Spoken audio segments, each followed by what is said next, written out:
Ladies and gentlemen, already day 4 of IALA 2021. I mean, time flies when you're having fun. If I look at Monday when we started, it seems like ages ago. There's so much inspiration. We're sharing knowledge, we're posting questions, we're finding solutions, and there's a lot of interactivity at the platform, which is great. There have been more open quest posts, so please keep on doing that because that stimulates discussion, what we really like to see happen. There are more than 391 unique connections, and 92% of all the participants of you are communicating with each other and connecting via the platform, which is awesome. And yesterday we asked you to send in a selfie because so we can see where you're at while watching the show. And we've got a couple of more for you. The first one is from Miss Bogaert. She will be the chair also this afternoon. This is Mr. Michel Fiorini. He's from his home office.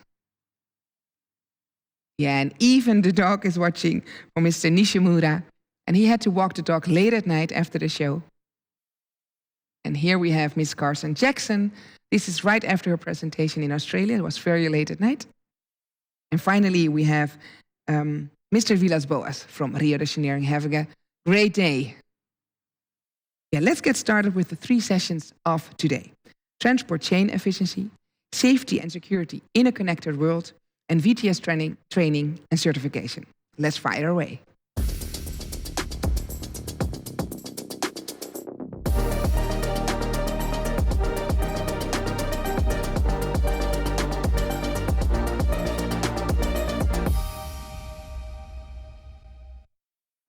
Ladies and gentlemen, we're about to start with the first session. And by now you know that you can post your question in the live chat during the live session. And we have dial-in and pre-recorded session, but that doesn't matter because we have our own host at the chat desk, Mr. Maarten Bergvoets, and he will make sure that the question come to the right appropriate speaker. Maarten, are you ready for day 4? I'm ready for day 4. Good. And what will happen if participants have a question after the closing tomorrow? It won't be any problem. The network will be available till the 1st of July. So I'm looking forward to the questions in the chat and we'll get them to you.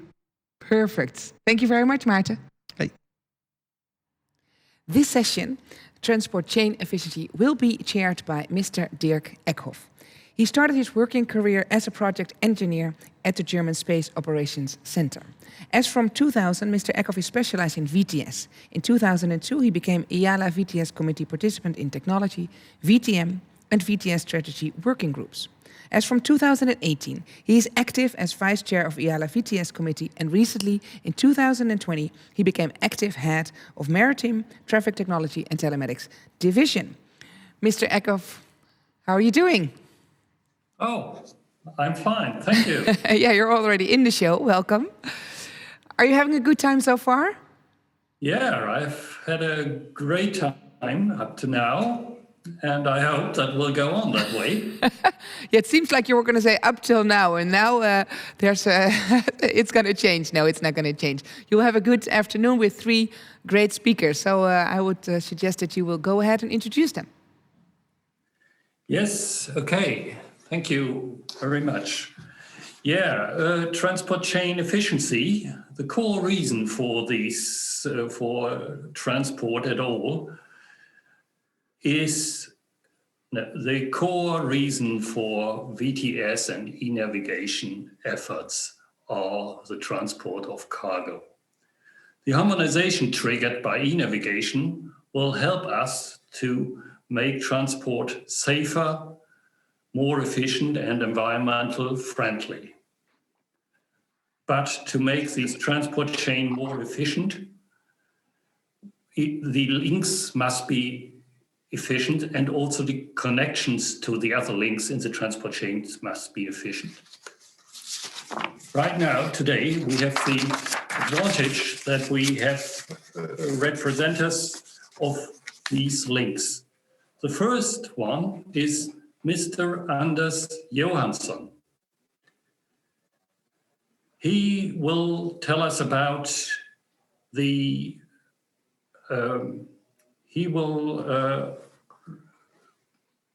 take the part of the seagoing traffic and report about the sea traffic management. But first, he will tell us in his topic, Changing the World of VTS from analog binoculars to digital decision, increasing capacity and accuracy. He will report about 4 research projects. Our second speaker will be Mr. Michael Bergman. He's presenting the link to the port. We can call him Mr. Port CDM himself. His presentation on port collaborative decision-making concept, he will suggest that the amount of data available through digitalization will be to be converted to be digestible information for the maritime actors. Only data sharing and collaboration can lead to intelligent decision-making to achieve the benefits. And our third speaker, that will be Mr. Qiu Binzheng from China. He will round up the session by a report about the progress and prospect on e-navigation of China MSA. He will tell us about the development of e-navigation test beds in China, concept of intelligent shipping, and intelligent navigation services based on e-navigation. So now our first speaker, Mr. Anders Johnson. He is Senior Advisor VTS-SC of the Research and Innovation Department of the Swedish Space Administration. He is born in 1968, working for the Swedish administration since 1995. He is master mariner. He has also master degrees in women's history. He is a former VTS operator as well as a former VTS training officer responsible for training in the national training of VTS training in the Swedish Maritime Administration. And now he is senior advisor at Research and Innovation Department of the Swedish Maritime Administration, participating in all research projects that encompasses VTS or any communication between vessel and shore. Mr. Anderson, it's your floor. Mr. Johannesson, sorry. Thank you. Well, jolly good morning, everybody. I am trying desperately to get my internet clicker to work, and now I can see my presentation. That is good. And I'll just try to switch page.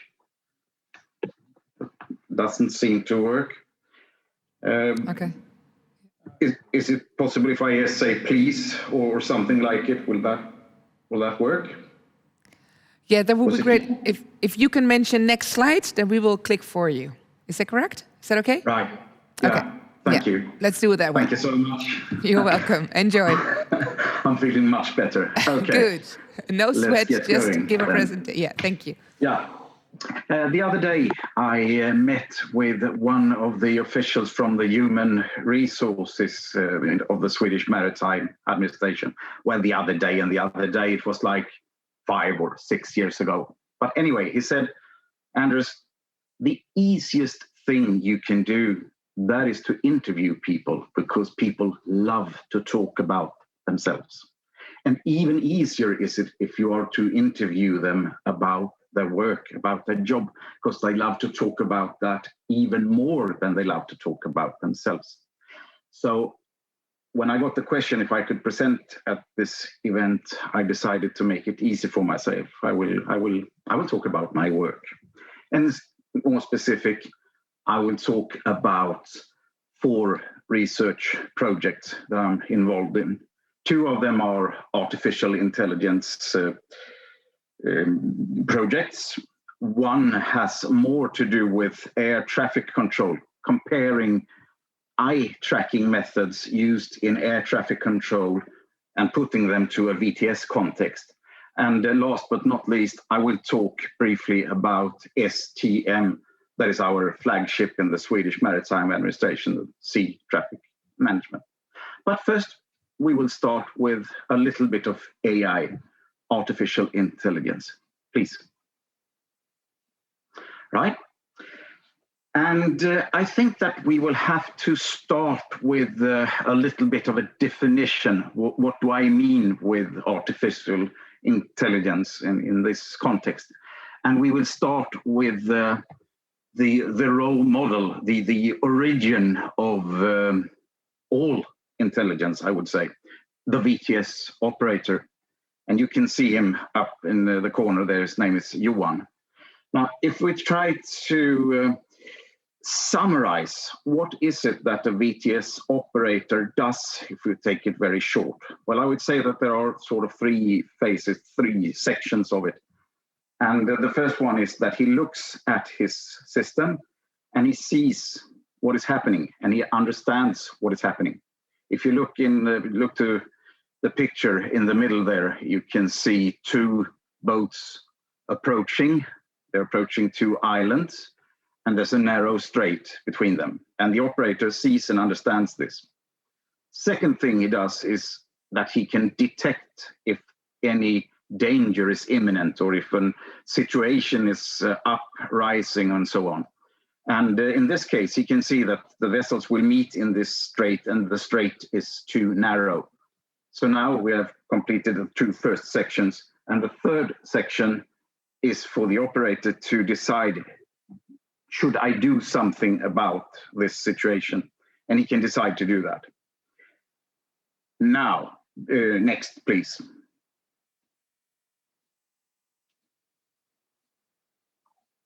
Right. Next slide, please. Good. Now, can we teach the machine, the computer, the VTS system to do what Johan is doing? Well, I think we can say yes. We saw a very nice presentation on Tuesday by Mr. Dmitry Rostovtsin from Wärtsilä, and also other manufacturers of VTS software like Kongsberg and, several others are making applications that work with this AI, and it works in pretty much the same way as the operator does. The core is the machine, the system, and then it takes in a lot of information from all sorts of sensors like AIS, radar, and so on.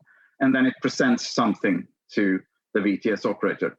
Same sections. It looks, it detects, but it doesn't necessarily do anything. But just as someone put it the other day, it puts the operator on the case. And this, I think, is something that we will see more of in the future. And this is one of our projects. It's called Automo. Now it's time for our next project. And if you please just click. Great. Now, previously, we have talked about sensors like AIS, radar, and so on, and they're all pointing outwards. They are looking at the vessels, they're looking at the traffic situation, and building situational awareness for the VTS operator. But the new thing in this second project here, flexible automation, is that we have also sensors that are pointing inwards. They're pointing towards the VTS operator. And as you can see, Mats in the top right corner here, he's wearing glasses. They are eye tracking glasses. So now the system will know what Mats is looking at. And if you look at his hand, you can see that he's wearing hypodermal sensors as well. His pulse rate is met with this. And also, it works like a lie detector. If you're nervous, the machine will discover this. If you are drowsy, getting tired, the machine will discover this. And the idea with this is that the system is also to keep an eye on the VTS operator. Let us say that something is happening. Let us say that two vessels are about to collide. And let us say that the VTS operator, he's looking at those two vessels. His pulse is high, he's really on the case, he's on his toes, he's doing his absolute best he can to prevent this accident. Then the F-auto is to keep quiet. But on the other hand, if he is not looking at the situation, perhaps he has not even looked at that screen for the last 6 or 7 minutes or so on, well then the system is to detect this. And as a virtual colleague, the system is to tap Mats on the shoulder and say, hey, buddy, have a look here. This doesn't look good. And you haven't seen it. Come on, have a look here, and put him on the case. And I have to say, during my years as VTS training officer, I often looked at recordings of incidents and accidents and so on. And there were times when the VTS did or said nothing. And without knowing it, I'm quite convinced, I'm absolutely convinced that several times it was like, well, the VTS operator didn't see what was coming. And if one can prevent things like that with a system like this, that would be very good. Next, please. Right. When presenting this last project, I often get questions. That is natural. And the first question is often, well, don't you think that this is just a little bit too awkward? And that was actually the first question that I asked when I started working in this project. And was a woman there, I know her since many years, and she said, well, Anders, perhaps this is too weird. Perhaps it is too awkward. But then again, the university here in Linköping, they have made decision-making tools like this in a medical healthcare context. And she said, if it is possible to make decision-making tools for surgeons, perhaps it is possible to make it for VTS operators as well. And I said, no, that's a totally different thing. Anyway, I'm not sure if the university at Linköping are the only ones working with this type of, features, or call it whatever, in the systems, VTS systems, but I haven't heard of anyone else. So I believe that this is something fairly new, at least. Please click. Okay, so now we leave the artificial intelligence behind us, and we move over to next project. It's called Reskill. And that is something that we have been doing in cooperation with aviation or air traffic control. And in air traffic control, I would say that they are very, very interested in using eye tracking as a method for a lot of things, really. Measuring workload, finding out what is best practice, and so on and so forth. So please click. So we took a paper written by some, well, you can see the names of them there, perhaps some 6 or 7 researchers. They're from the aviation side of the Linköping University. And we said, let's try if we can do the same things that you have done in aviation air traffic control in VTS instead. Let us just try what we can find out, what we can see, if it is any good or if it's useless. So please click. What you can see here is a screen from a VTS system, and the white circle there, I don't know, perhaps it's hard for you to see, but anyway, the white circle surrounds a vessel, and this indicates where the VTS operator is looking right now, this moment. To the left of this, you can see a red line like a Z or something like it.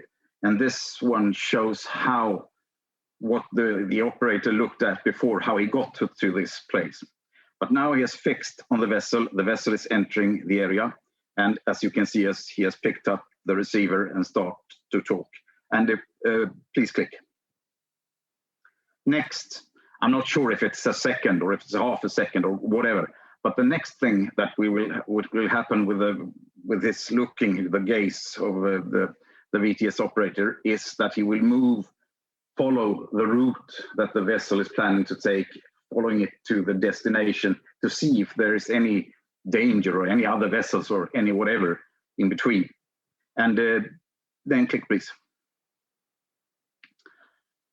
And then he will move back to the vessel that he was talking to. I would say that this is a fairly anticipated pattern. I would expect it to look like that. And it's good. It's fair enough, certainly. But please try to remember this, because in about 2 slides, we will look at another pattern that also is good. Please click. Right. Now, what can we use this information for? Well, if you look at the left part of this slide, you can see where the operators have been looking most of the time during an exercise of 30 minutes. And that is a little bit interesting, I think, because I think that we all experienced VTS operators. We have our ideas what areas are dangerous, which are not dangerous, and so on. And comparing our experience to where they actually looked, well, if it's the same place, then we know something. If it differs, well, then we'll have to think perhaps something has changed the last 5, 10, or 20 years ago. Perhaps best practice as it was 5 years ago is no longer practice, or perhaps it is, or perhaps the VTS operator is looking at the wrong spots.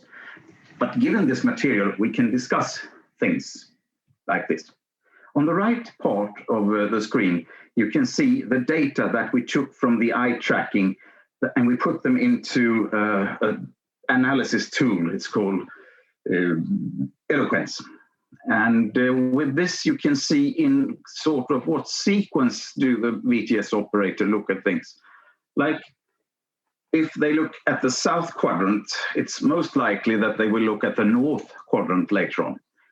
And if they do not look at the north quadrant, it's likely that they look at the anchorages of this particular VTS area. And by this, we learn in sort of the sequencing. Okay, I think we take next, please. Now, what can we use this information for? Can it be used for anything? I would say yes.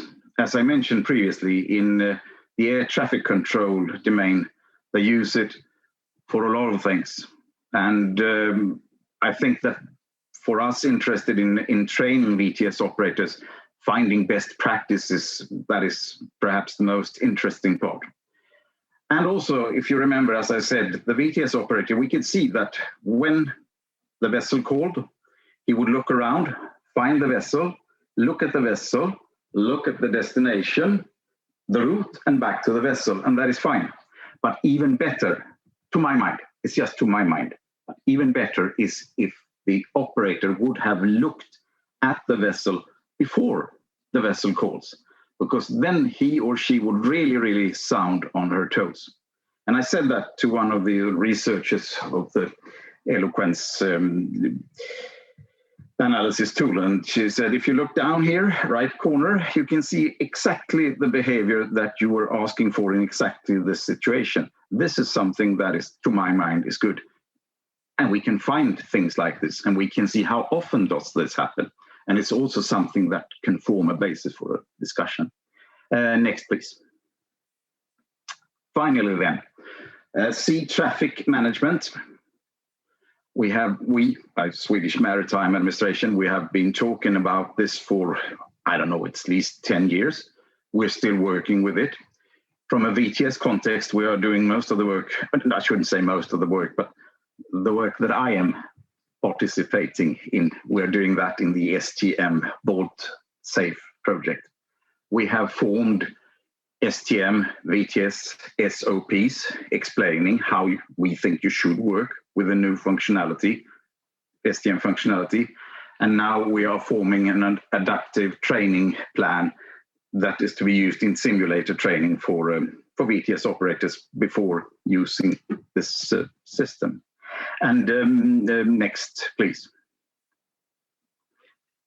So, thank you very much for listening. And it's kind of short, kind of brief, but if any one of you would be interested in any of the projects I've been talking about, then please contact me and we'll talk further about it. Thank you. Thank you for being here. And if you would like to chat, there is a live chat going on next to the live stream, so then people can ask you a question already. But we will get back to that later on. Thank you. I will give the floor back to Mr. Eckhoff for introducing the next speaker. Yeah, Mr. Jonassen, thank you for the great presentation. Very interesting to see the other direction and what will come out of that, watching the VTS operator. Yeah, now to our next presentator is Mr. Michael Bergman. He is giving a presentation on the port collaborative decision-making project. Mr. Michael Bergman has a software engineering background and large experience in the aviation. Mr. Bergman started in 2005 working with governmental organization and industry to change the maritime market to improve navigation and efficiency. He owns a maritime consultancy company, support the German IMO work and contributes to IHO, IALA, IEC and others. Mr. Bergman was CIRM president from 2013 to 2018. He has a fellowship of the Royal Institute of Navigation in London, UK, and associated fellow of the Nautical Institute. In 2017, Mr. Bergman initiated the International Port CDM Council, and he serves as a secretary. He is author of various articles and publications. Mr. Bergman holds a master degree in business administration of the University of Liverpool, UK, and a master degree of educational theory, theology, psychology,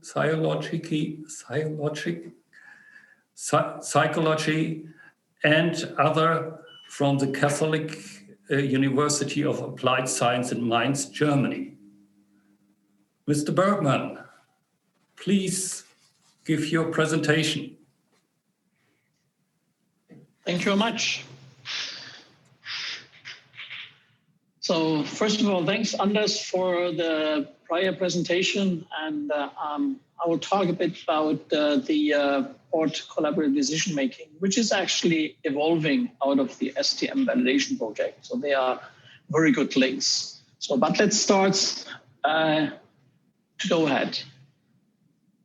One thing what we heard over the last couple of days always is that digitization is key for us going forward. Only digitization will help us to manage the things which are coming up on us, either in VTS or on the ships in the future. Connectivity is something we heard yesterday about, and it's becoming more or less paramount for us. But what is interesting is that we have more and more initiatives which are trying to elaborate on the directions we are going. And we have heard about the tree and the forest from Jan-Hendrik Oldman earlier in our presentation. That is something which I also will allude to. So when we take a look what is going on in the world in digitization, we have all kinds of different organizations, BIMCO, Intertanko, IMO, and others. And first and foremost, IALA working also on these aspects building guidelines and trying to help moving maritime in the digital age in Maritime 4.0. The problem is sometimes that these initiatives are working in parallel and not necessarily coordinated. That's something which we will have to address in the future under the auspices of IALA, but also of IMO for the regulations, IAJO for other standards. When we take a look to data streams coming up, we see more and more interesting data being made available, which can help us to get a better situational awareness. But as you see in this slide, there may be more coming that it sometimes is confusing, because more and more data means more and more things need to be realized by the persons which needs to get this situational awareness. Those data streams but need to reach the end user first.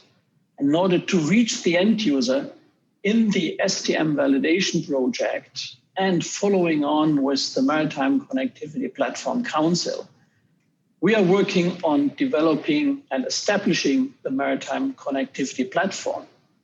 We also heard that earlier in the IALA Symposium. And those of you which have joined the Digital at Sea webinar yesterday have also heard about the Maritime Connectivity Platform and how it is used both in Europe as well as in Korea and elsewhere.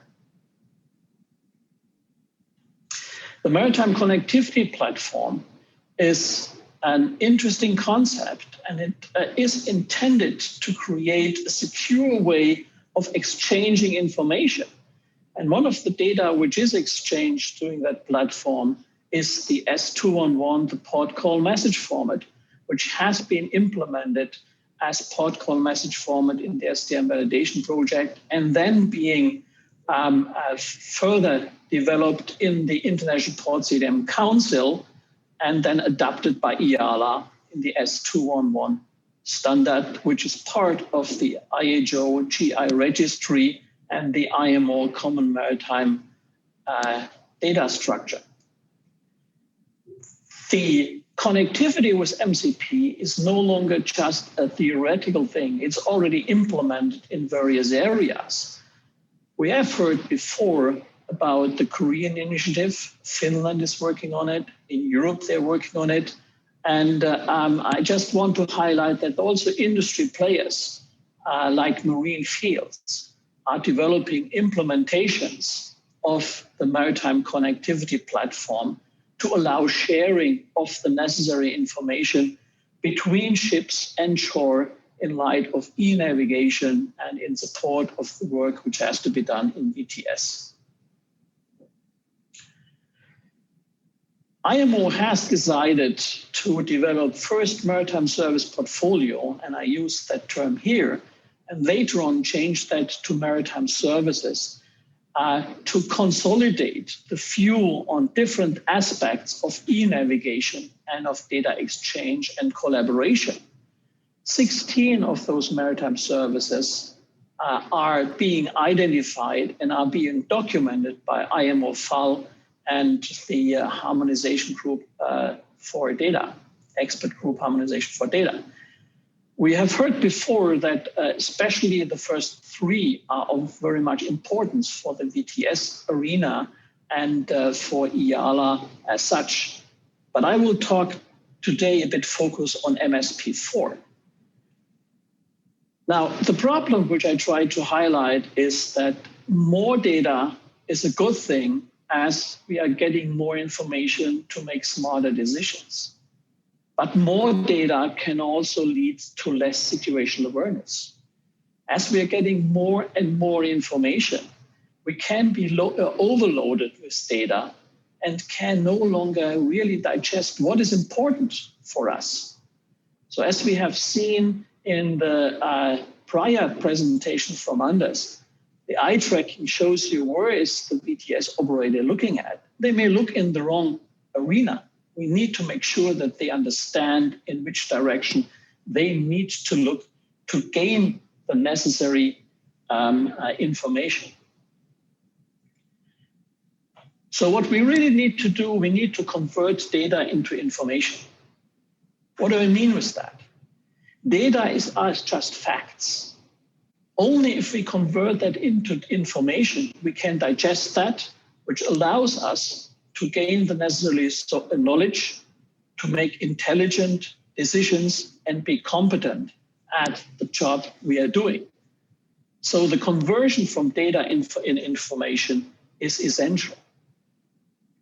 A good example for visualization of a growing amount of data are the GIS tools available. For example, in these here from Hexagon, GIS visualization, and which allows you to see what is going on, getting a better situation awareness by getting more and more information available to you and digestible for you.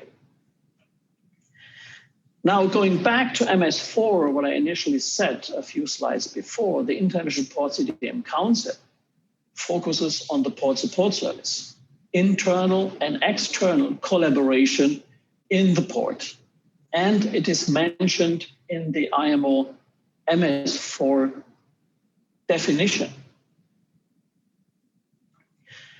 Port collaborative decision-making, Port CDM, as governed by International Port CTM Council, is using data streams, developing S211 data standard from IALA, and is defining how the collaboration works and is giving guidelines for ports to increase efficiency by collaborating and data sharing.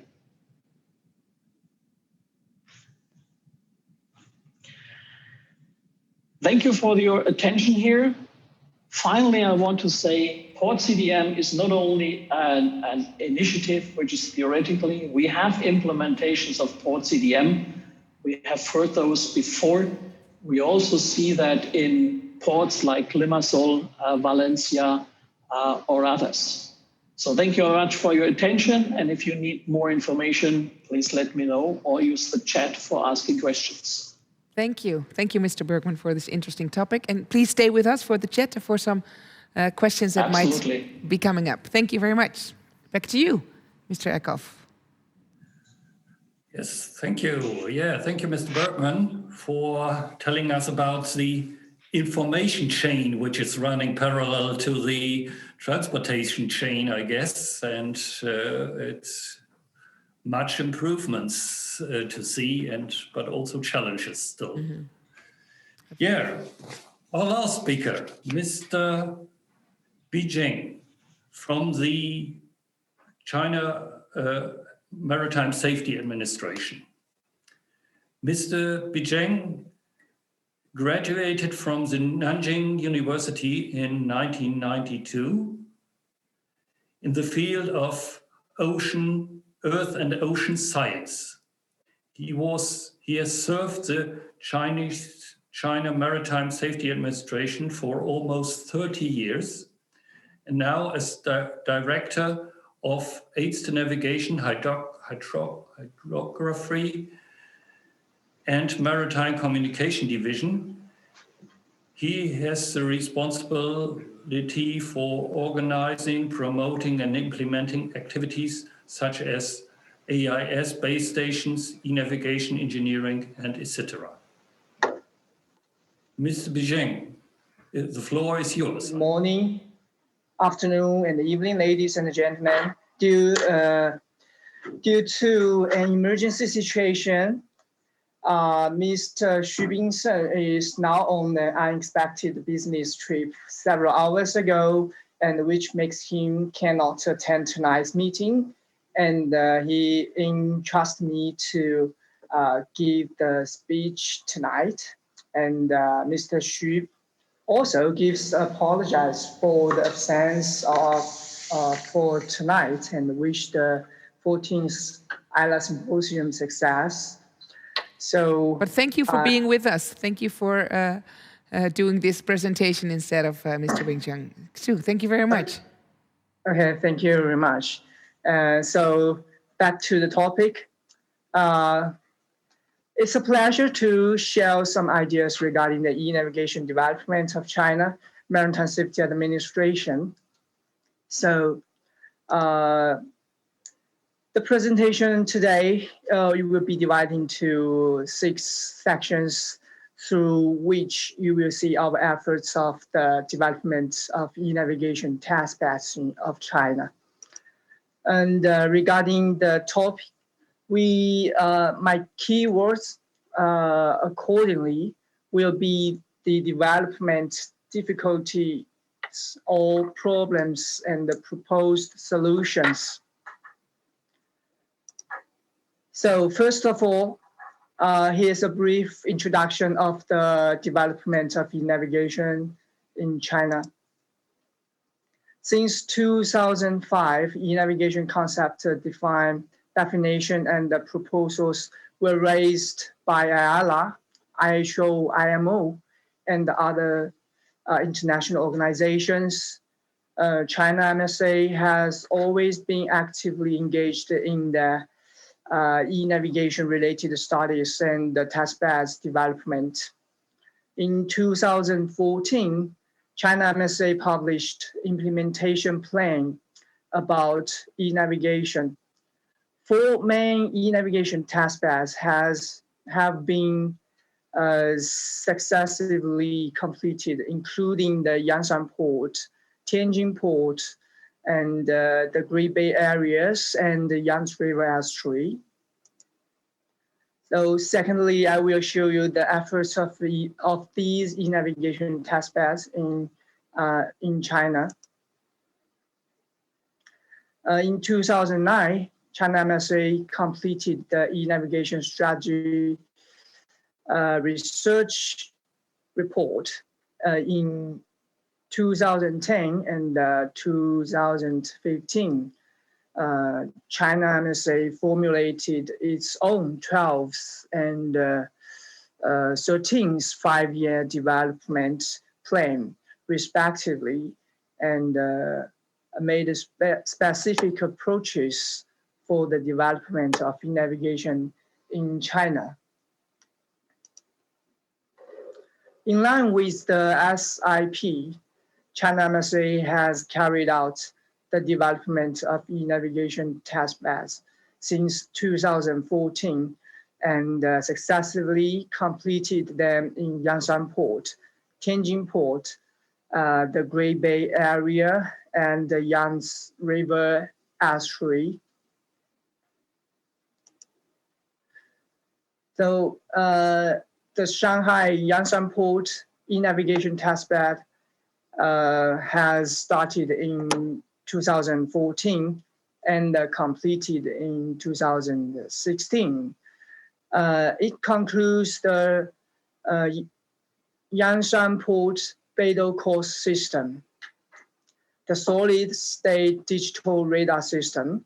Moreover, the hydrographic and the meteorologic visibility monitoring information system and shipborne navigation system, etc.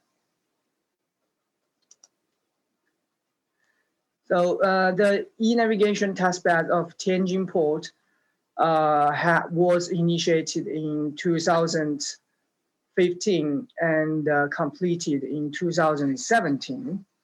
This project developed a pair of multifunction buoys to collect the real-time hydrographic information, then transmit these information through 4G networks to the ships which is sailing in this Tianjin port and the related VTS area.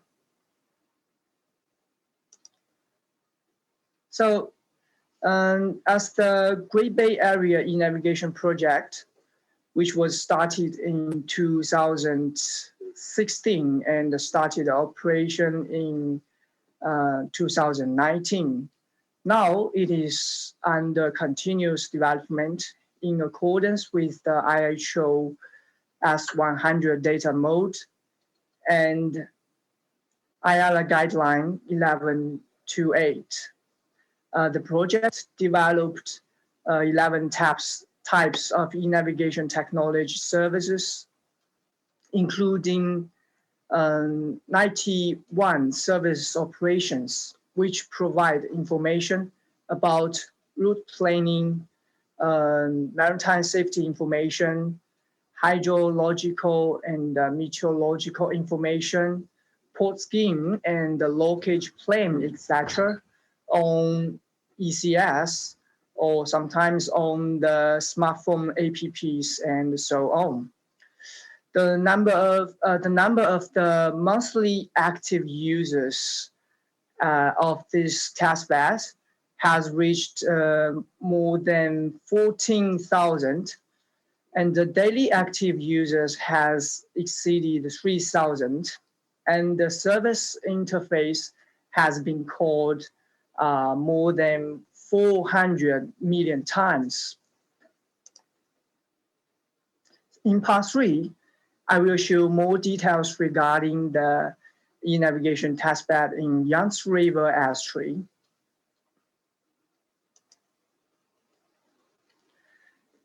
So due to the wide limitation of the channel, ultra-wide ships in Yangtze River estuary are strictly restricted when they meet. So in 2018, China MSA launched the Yangtze estuary e-navigation testbed, which aims to improve the navigation efficiency of the channel. According to the e-navigation framework, the development task of the e-navigation testbed in the Yangtze River estuary mainly includes the shore-based system, maritime services, ship-to-shore communication system, and the shipborne system. And according to the latest concept of IALA on the common shore-based system architecture and the maritime connectivity platform, testbeds of the Yangtze River estuary has built an MCP to realize the efficiency, safe, reliable, and seamless exchange of various maritime information. And the platform is the key of the shore-based system. The Yangtze River estuary e-navigation testbed has developed 2 maritime services. One is the route information services, and the other one is to navigation services.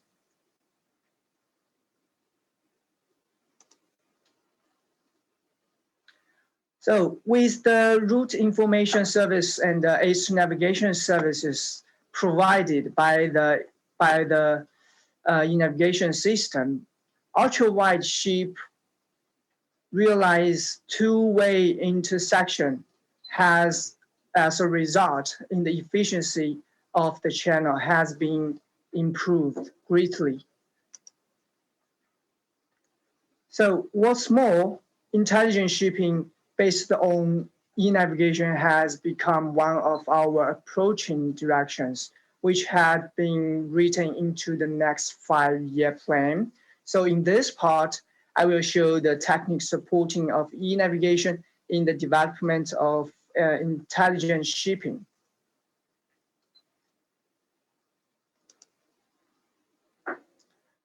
So intelligent shipping is composed of 5 parts according to our studies.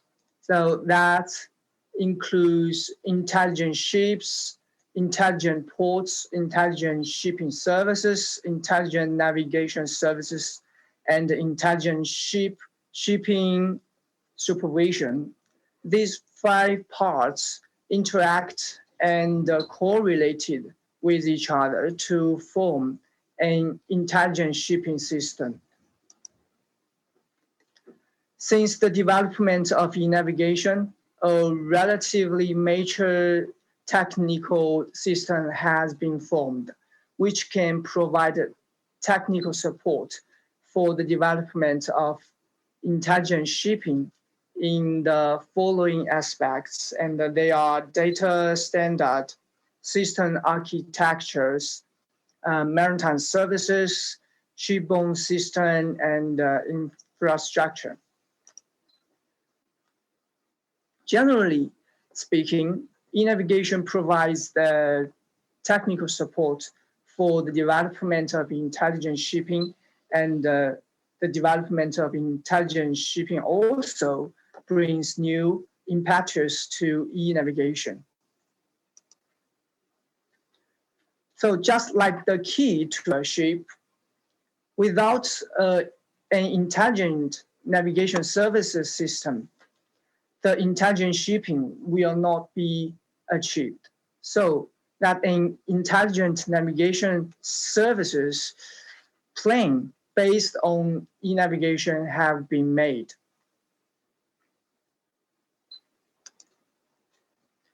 In light with the relevant concept of the intelligent shipping and IALA e-navigation technology system, we formulated the intelligent navigation services. This slide shows an intelligent navigation services, the technology architecture. And for the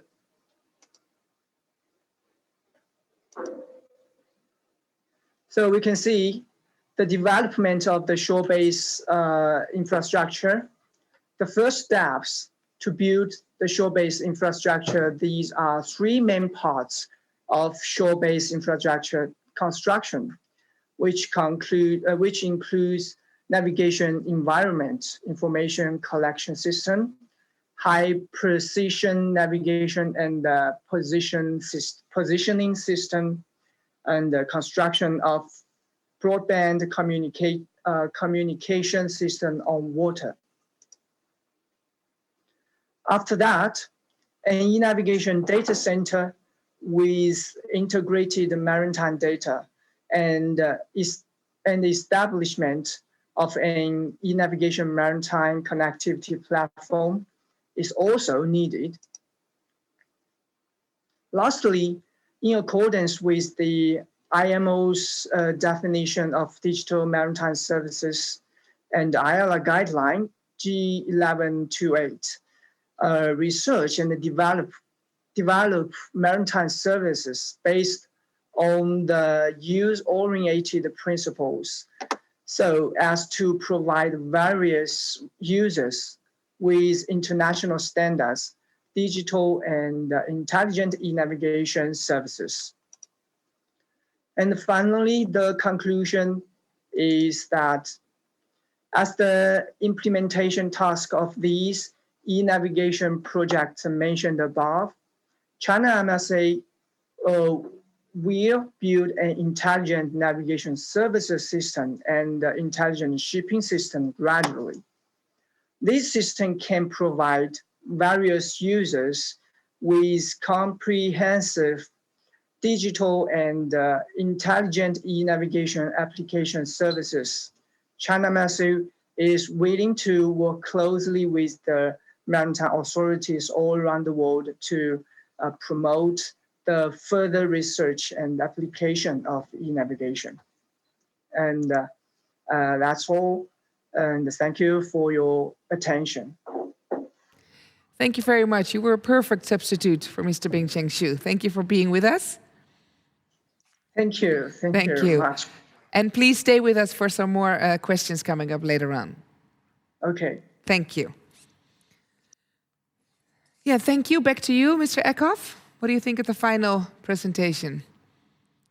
Oh, great. I'm always surprised how many projects are running in China, and these test beds parallelly running, and it's always great to see. Also, the access to the test beds, the numbers with thousands of users and access to the platform and so forth. That is really surprising and astonishing. And it's so great that we now get the chance to share this information with so many people and talk about it. Yeah, that is the advantage on this symposium, that we right now know what is going on in the world, and when we started this week, I got the feeling that we have a kind of puzzle with thousands of pieces, but finally I figured out that I see the bigger picture, and Nice. I can see that we are almost at the edge of implementing the services which we harmonized the last years. And so for you, the puzzle come really together a little progress. bit. Sorry? So the puzzle comes together a little bit for you. Puzzle comes together, yes. And do you see more challenges in the future or more opportunities in the future? Yeah, I also see, of course, challenges. We heard about that, that we have right now the technology available to make many features possible. But we also have to face the challenge that we have to adopt the operation and training to this, or better, the other way around, to adopt the tools we achieve with these harmonization and digitalization, that they fit to the user's need. Okay, so let's get started with some questions. We have some questions for our guest. Great to have you here, everybody. Can you please all unmute your microphone so you can talk also with each other and respond? First, I have a question for Mr. Johannessen. How many VTS operators did you do this research to, and did you see significant differences between the VTS operators' observation patterns? We only used 2 BTS operators. Okay. And I must emphasize that this was a very small study, and the purpose of the study was to find out if we can see anything, any result at all, or perhaps the VTS environment was too small, 2 small screens too close to each other, if you compare to air traffic control where they have big towers. So we just really wanted to see if we could see anything. So it was 2 operators. Okay. And how might this work you've done feed into future work on VTS training? I definitely think, I'm absolutely convinced that there is something in this method that can be used and that can enrich VTS and VTS training. I'm absolutely sure. But what it takes someone like, for instance, Mrs. Gillian Carson-Jackson, someone who works with this, who has a platform, who has courses in VTS, who has students and so on, so that you can start to practice it. That is what it takes. And I think it will have an impact on future, yes. Oh yeah, I think so too. Mr. Bergman, with such rapid developments, has the time come for us to take stock and reconsider the division of maritime services? Well, of course, and I already put it in the chat. I think it is time to do that. It has been a long time when IMO has actually built the definitions of 16 MSPs and then converted that in MS. Perhaps we can reconsider that in a way to say we're creating maritime service portfolios again, which are including maritime services as they are defined, and, for example, creating a maritime service portfolio for VTS, which includes maritime services 1, 2, and 3, and then more clearly define it. The problem we have with changing the MS as we speak is that it's a long process going through IMO to get this changed, and the development is more rapid, what I see in the VTS arena. And one more question for you. A blurring of the edges between maritime, you were talking about services 1, 2, 3, 1, 3 is apparent. These maritime services will need to change with the new VTS resolution, and MS Maritime Service 4 is developing an overlap with Maritime Service 1.3 and Maritime Service 8.3. 8, sorry. Absolutely, I think that is also right, what Barry was asking there. I fully agree. It may be time for the VTS company to take a look to that and potentially suggest to the expert group data harmonization in IMO FAL of a change of the definition of MS1, 2, and 3 to adapt to those changes which we see, especially during this week in the beautiful presentations. Okay, thank you. And we have a question, and I'm sorry, but I didn't get your name, the substitute of Mr. Bingcheng Xu. Okay, you can call me Law. Law? Yeah. Okay, well, Law, I've got a question for you. How does China MSA combine testbed on e-navigation with VTS? Okay. Well, for nowadays, we do have some plan and made outlines of strategy for the future development, which we do have noticed that e-navigation is some kind of similar or which looks like the same as we so-called the future VTS. In China, we have trying to develop it as a satellite, or such as on the space, on the air and the ground and the sea, 4-dimensional to an integration system to combine the VT vessels traffic services of or like 16 maritime services through the technology or the technical ways of e-navigation, such as all kinds of the e-navigation services to realize the VTS services. Okay, I've got one final question. I think it's for Mr. Johannesson. Eye tracking is interesting, but is it possible to look at an image and you don't see necessary information? What's your opinion on this? But maybe others can also react to that. Could you please repeat the question? I didn't get what was the difference, or what was it that...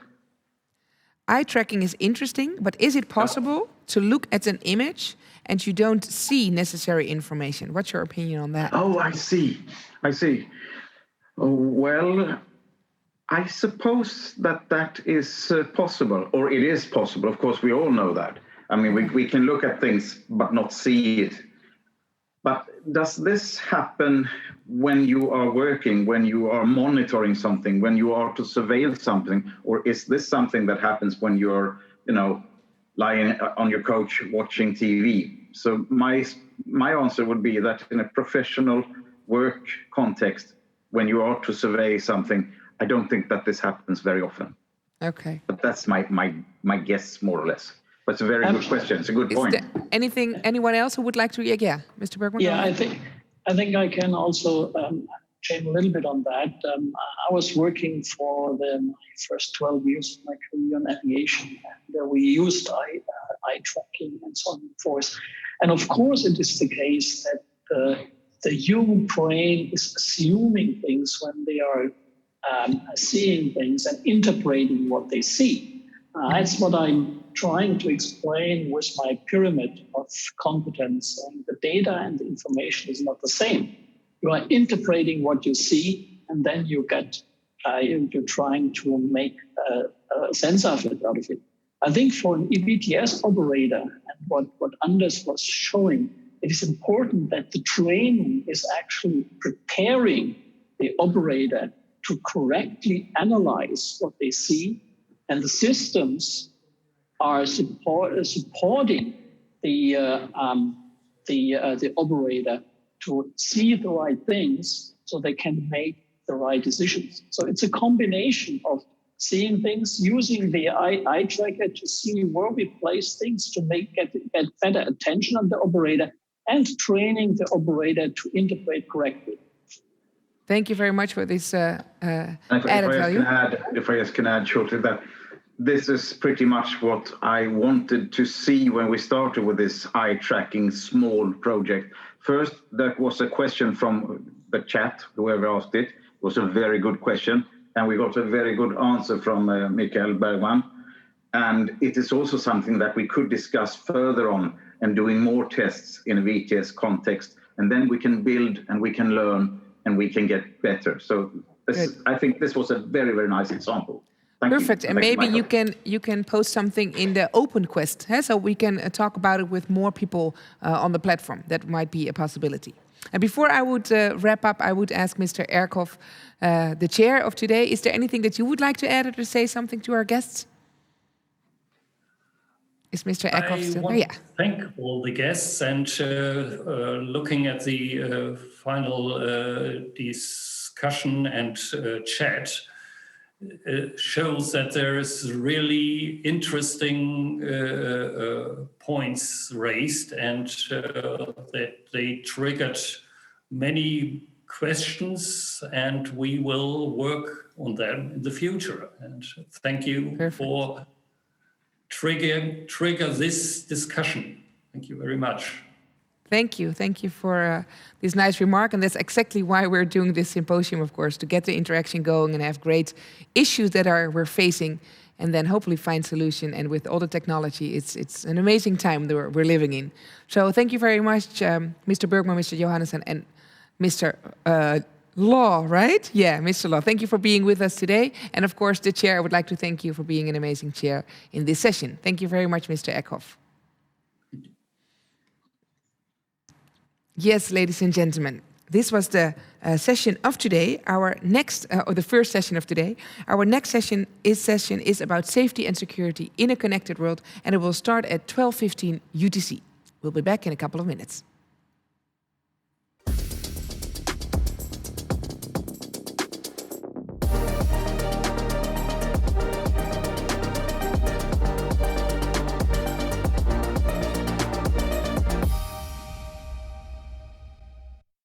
Ladies and gentlemen, the following session will be about safety and security in a connected world. But before I introduce the chair to you, I would like to have a few words with Mr. van Roosmalen.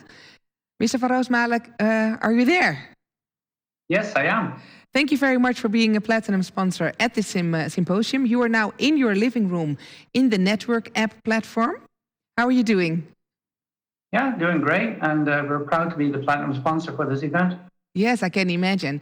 And what have you noticed the past few days during the symposium? Well, the symposium is very multifaceted. There's something in there for everyone. One of the things that particularly stuck with me is the remark from Gillian Carson-Jackson, who said that one of the most important skills in the future for the VTSO will be digital skills. And I think it does not only apply to VTSOs, but everybody in the VTS field. And that also goes for us as a solution provider. It's really easy to cling to a certain way of doing things because you've always done them like that in the past. But what is good for yesterday is not necessarily good for tomorrow. So that's something we're working on very much. Mm-hmm. And it's also something that we would love to exchange ideas with the delegates here at the symposium. So I would say everybody feel free to contact one of us, and we can have discussions about what the future might look like. And can you maybe explain a little bit more how it works exactly? So what you can do, for example, is go to our booth. It's on the bottom left in the left-hand menu of the symposium.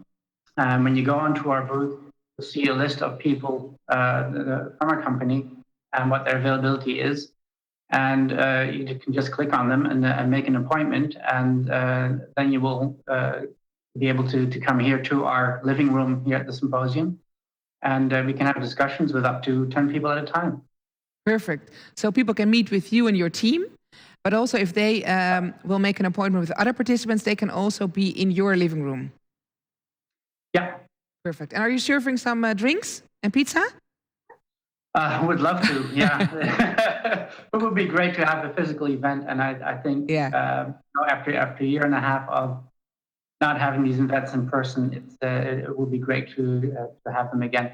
Yeah. But yeah, it's still very good that this is being organized. I think it's very necessary. We see so much happening out there in the VTS world with the rapid digitalization going on. That it's good to stay in touch with each other. Absolutely. And it's the new world. It's the world we're living in. So we have to deal with that.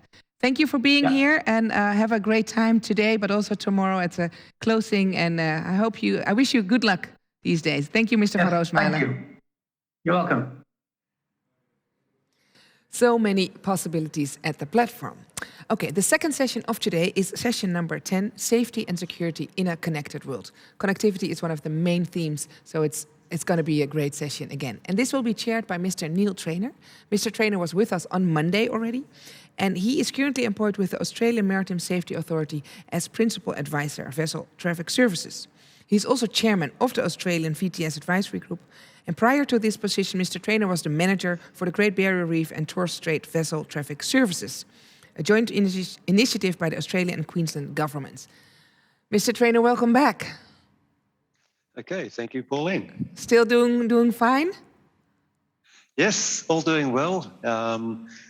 I think most of us in this part of the world, it's a little bit late, but I don't think anyone's complaining. Everyone's thoroughly enjoying this symposium. Oh, good. Yeah, what time is it at your continent right now? Just on 10 p.m. Okay. Well, let's get started so then you can go to bed afterwards. The floor is yours, Mr. Trainer. Okay, thank you. Yes, welcome everybody to session 10. Session 10 is entitled Safety and Security in a Connected World.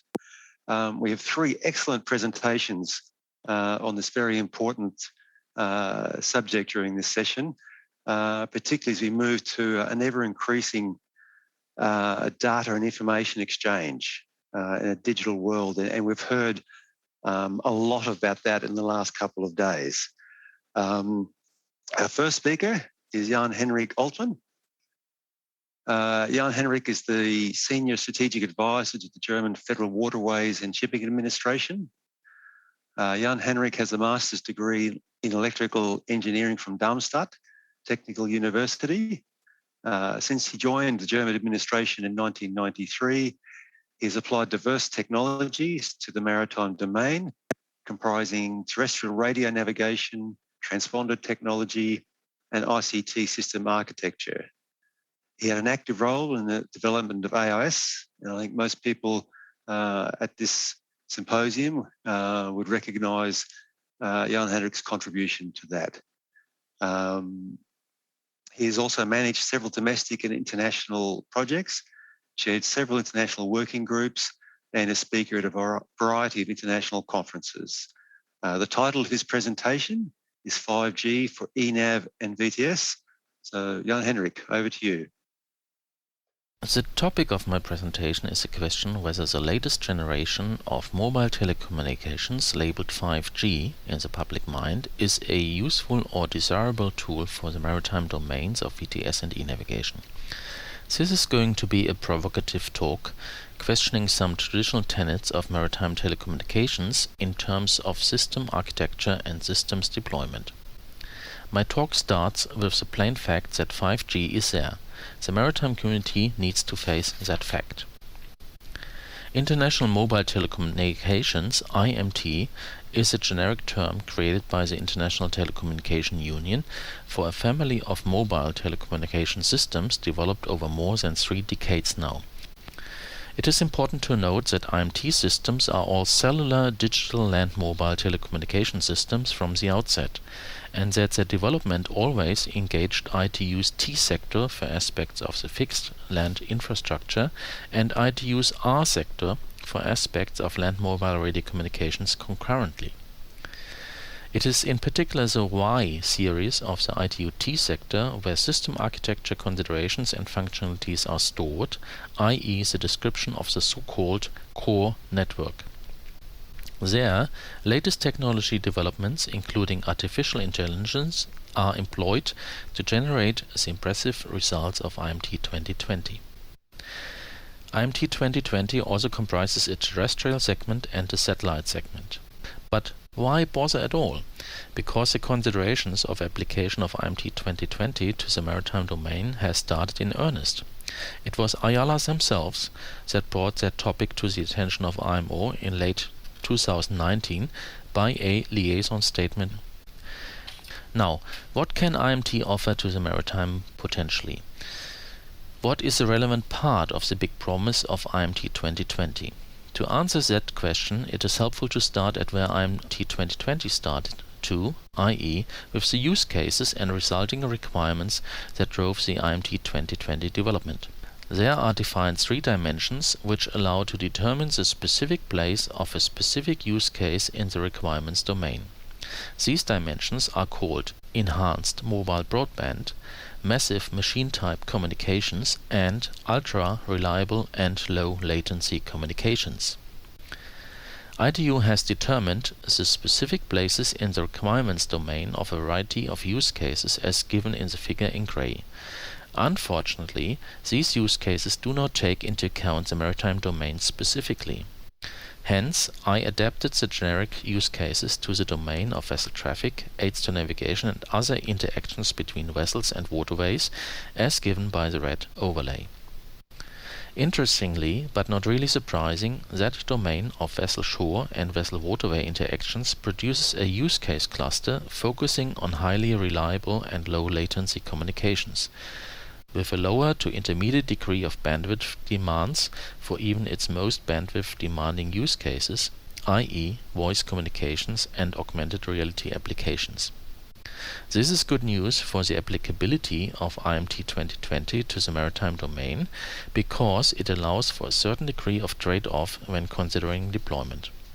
A promise, even a big promise, stays only exactly this unless there are concrete steps taken to fulfill that promise.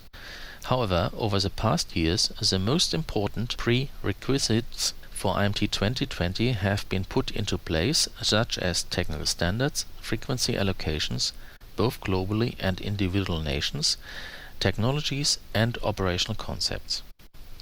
Regarding the technology to be deployed in the infrastructure as well as on the user side, products are available on the market on ever-increasing scale. It is very important to note that ITU has acted and continues to act as a gatekeeper, i.e. has evaluated candidate technologies against the requirements introduced earlier, i.e. making sure that the big promise of IMT 2020 can be met actually. Compare brand new recommendation ITUR M2050 as a result. While all of this was done with the generic use cases in mind, the question arises again what this would mean for the maritime domain. All of this might lead to the quick conclusion that IMT 2020 provides the solution for all communication use cases, including the maritime domain. By the way, this is what the name International Mobile Telecommunications implies from the outset. However, maritime folks tend to be reluctant to adapt new technologies rapidly, in particular not when it comes to regulatory issues, and IMO requires that a compelling need be demonstrated beforehand any adoption. So let's do a thought experiment. What if the big promise of IMT 2020 holds true for the domain of vessel-shore and vessel-waterway interactions as shown above, and that this is proven? Let's look towards the terrestrial segment alone firstly.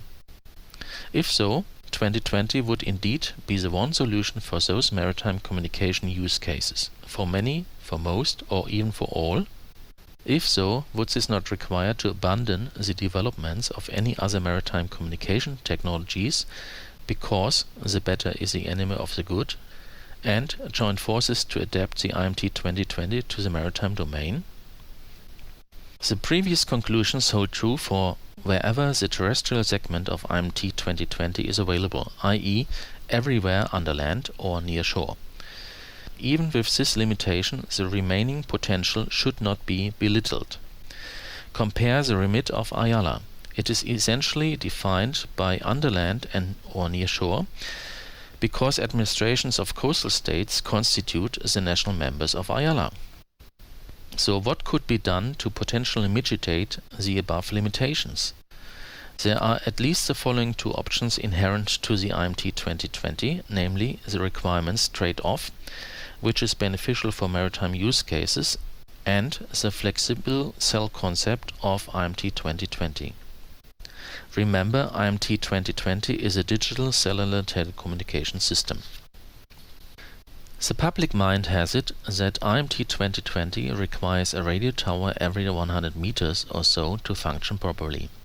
This notion may be true for some use cases when approaching the enhanced mobile bandwidth of the IMT 2020 requirements domain as introduced above. This notion is misleading, though, when it makes people ignore the inherent flexibility of the IMT 2020 cell concept as depicted in the figure shown.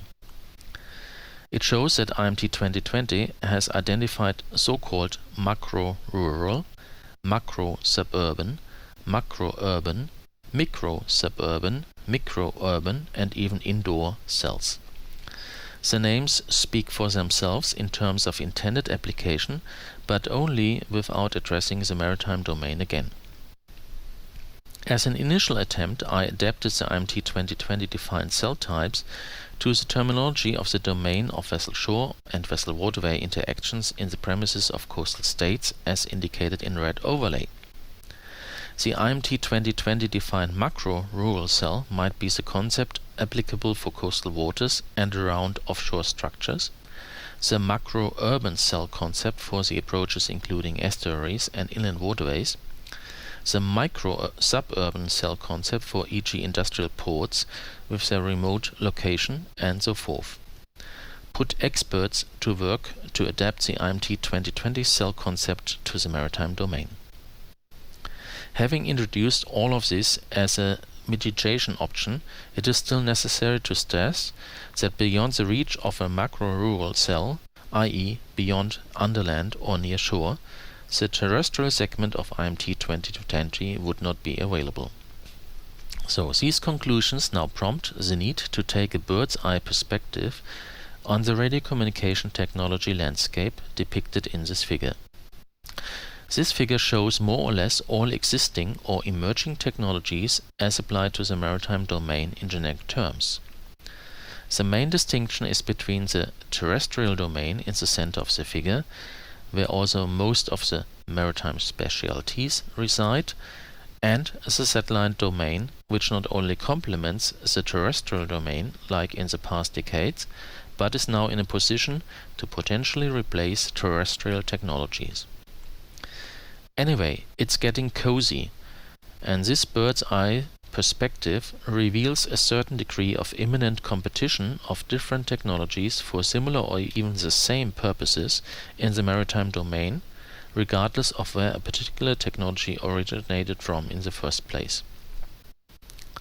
So the question now is how the maritime domain is going to resolve this in a fruitful manner, taking specifically into account the advent of IMT 2020.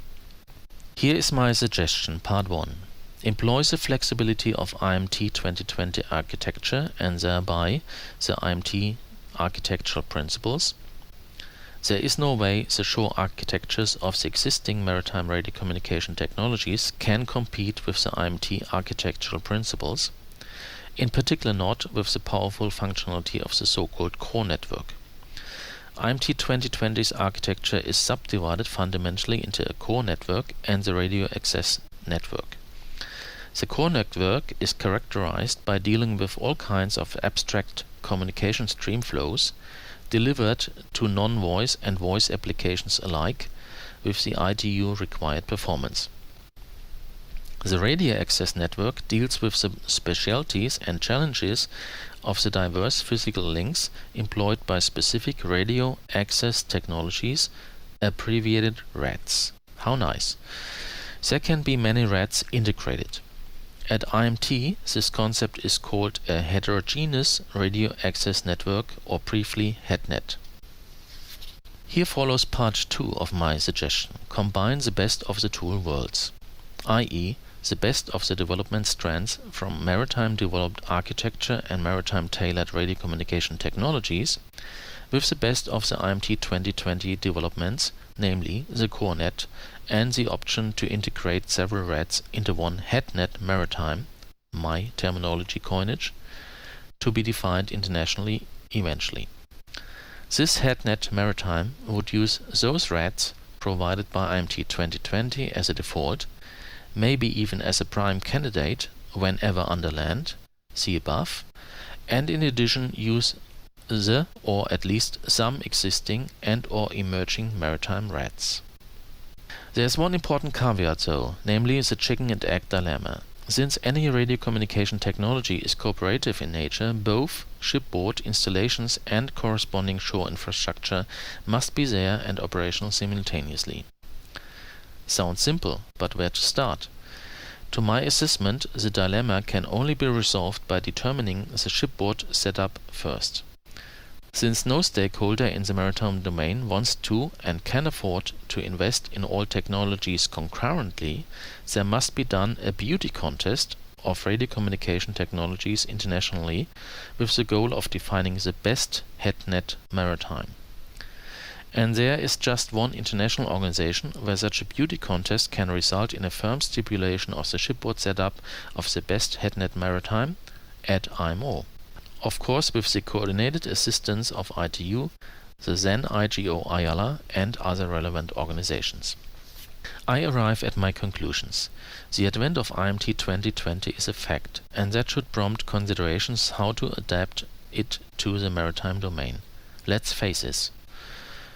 It is my firm assessment that the terrestrial component of IMT 2020 can do much, most or even all of the job for maritime telecommunications, wherever it might be available, i.e. everywhere under land or near shore. By the same token, the single greatest challenge to the adaptation of IMT 2020 to the maritime domain is its availability at or coverage of the maritime domain. Maritime specialties will have their place, at least as bridge technologies for some period of time until migration to IMT 2020 technologies will have been completed, and or as persistent niche technologies even beyond that point in time. To employ the best of the two worlds, merge maritime RADs with IMT's core network functionality and default IMT 2020 RADs within the framework of overarching e-navigation architecture. The impact of the satellite components on the maritime domain is not yet clear. In particular, the IMT 2020 satellite components may reduce the margin for maritime specialties considerably in the future. The most crucial of all conclusions: define and implement the future shipboard equipment setup as a long-term vision at IMO, prompting the necessary shore infrastructure deployment in due course, may be guided by a then IGO IALA. Define concurrently the best HETNET maritime and migration paths leading to it. Much needs to be discussed and much can be added to support my case. To potentially stimulate any discussion, I provide this iconic summary of my main point. Thank you for your attention. Thank you, Mr. Oldman. Back to you, Mr. Trainer. Okay, thank you again, Pauline, and thank you, John Henrik, for a very informative presentation on 5G and adopting it into the maritime domain. And I think it was also useful highlighting towards the end of your presentation the importance of addressing shipboard capabilities. Our second speaker in this session is Todd Schuett. Todd is the Innovation Projects Manager at Kongsberg Norcontrol, a graduate of the University of Chicago. He joined Kongsberg Norcontrol in 2000 and for several years managed the VTS training programs. In 2012, he began managing innovative projects, which have included the Sesame eNav projects in Norway and the next generation VTMS lab in Singapore. He is an active member of IALA, the Navigation Committee, and has served on the IALA e-learning workshop, as well as the IALA V103 workshops. Todd, over to you. My name is Todd Schuett, the Innovation Projects Manager at Kongsberg Norcontrol, and the Project Manager for the e-navigation testbed project called Sesame Solution 2, which follows in the footsteps of the Sesame Straits project. Today I would like to tell you a tale of 5 vessels soon to join the testbed. These vessels shall not be named because that's not the point. Rather, they should be considered as different types of vessels who might use e-navigation technologies in different ways to help them accomplish their objectives. But before I can tell you this tale of 5 vessels, I must first tell you a little bit more about the Sesame Solution 2 project, for it was an e-navigation testbed project with big ambitions. The project was born in Norway, and as with so many things Norwegian, had international ambitions.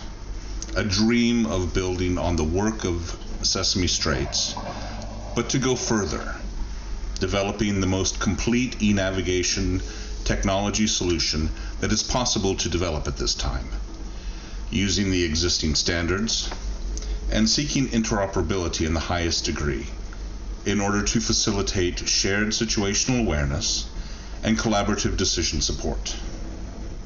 The project named itself Sesame Solution 2 after Solution 2 in IMO's Strategy Implementation Plan for e-navigation. Solution 2 being automated electronic ship reporting. The tale of 5 vessels begins on shore. For if a group is to accomplish this lofty ambition of building the most complete e-navigation solution possible, the project needs partners to develop systems and services for ships, shore authorities, communications, and a human factors team to delve into the mysteries of how humans interact with systems and give the engineers insight into what operators really and truly want. And of course, the project would need the support of the maritime authorities if it was to have any credibility at all. Fortunately, both Norwegian maritime authorities stepped forward to participate. The Norwegian Coastal Administration and the Norwegian Maritime Authority. The technology providers came from the Norwegian maritime technology industry. Navtor lent its expertise in chart services, as well as its nav station for planning all aspects of a voyage. Kongsberg Maritime added its bridge systems, namely the KM Ectis, as well as experience in creating prototypes. Kongsberg Seatex, of course, brought its VDS technology to the table. And Kongsberg Norcontrol, as the owner and manager of the project, contributed VTS and management information systems. The Human Factors team from the Norwegian University of Science and Technology, the Western Norway University of Applied Sciences, and the University of Southeastern Norway reminded the engineers that people would be using these systems, and they needed to provide value, be easy to use, and to address real needs. And so with the characters cast and the goal identified, the project set out to develop services. The primary 2 services were to be, first, an automated and electronic ship reporting service to a single window, with the effort being led by the Norwegian Coastal Administration. And second, a just-in-time arrival service that enabled collaboration with arrival service providers such as tugs, pilots, and berth operators. Several additional services were identified as ripe for development, and here you can see these services. Some of these services can be offered by a commercial entity, while Others would be more appropriately offered by a competent authority. And the project made a decision to offer most of these services through the Naval Link platform. Offering the maritime services through the Naval Link platform ensures interoperability. Over time, the project identified areas where these services would be offered. As a Norwegian project, the BAREP mandatory reporting system was an obvious candidate for automated electronic ship reporting, as well as 3 of Norway's VTS centers in Horten, Kvitsøy, and the Arctic VTS known as Vardø. But remember, the project had international ambitions. And so we looked beyond the borders of Norway, and first to the UK, where the Maritime and Coast Guard Agency's Channel Navigation Information System at Dover, at the narrowest part of the English Channel, is responsible for the CalDovrep mandatory reporting system, as well as Singapore's Maritime and Port Authority with the StraitRep for the Straits of Singapore. Both have joined the project, and that expands the automated mandatory reporting systems in the testbed from 1 to 3. And last but not least, the Associated British Ports, or ABP, the UK's leading port operator, offered the Humber VTS for a just-in-time arrival testbed location. For the tale of 5 vessels, the characters were cast, the services identified, and the locations were named. So the next step was to identify what systems would deliver the services and what systems would receive. The shore systems would be first. The Norwegian Coastal Administration's maritime single window called SafeSeaNet Norway. The service for automated reporting to BAREP was the first service released in the project and is now running on SafeSeaNet Norway. For those who want more information about this service, Jarle Hauge of the Norwegian Coastal Administration will present an input paper tomorrow to the ARM Committee.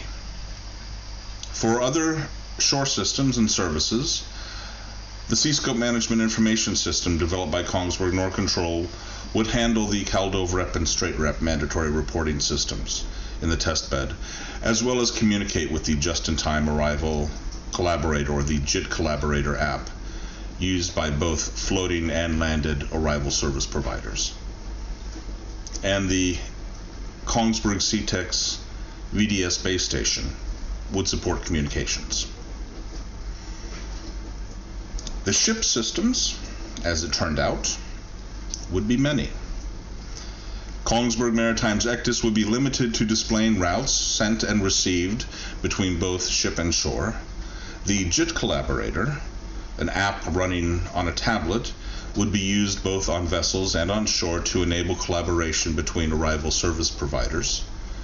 The Navtor Nav Station would be responsible for automated ship reporting, as well as chart and weather updates. Kongsberg Seatex provided their VDS mobile unit, enabled for both terrestrial and satellite VDS communications. And Kongsberg Maritime developed a prototype of something we call HD Nice. HD Nice is an acronym that stands for the Harmonized Display of Navigation Information Received via Communications Equipment. And if ever there was a name of something that begged for an acronym, it would be that name.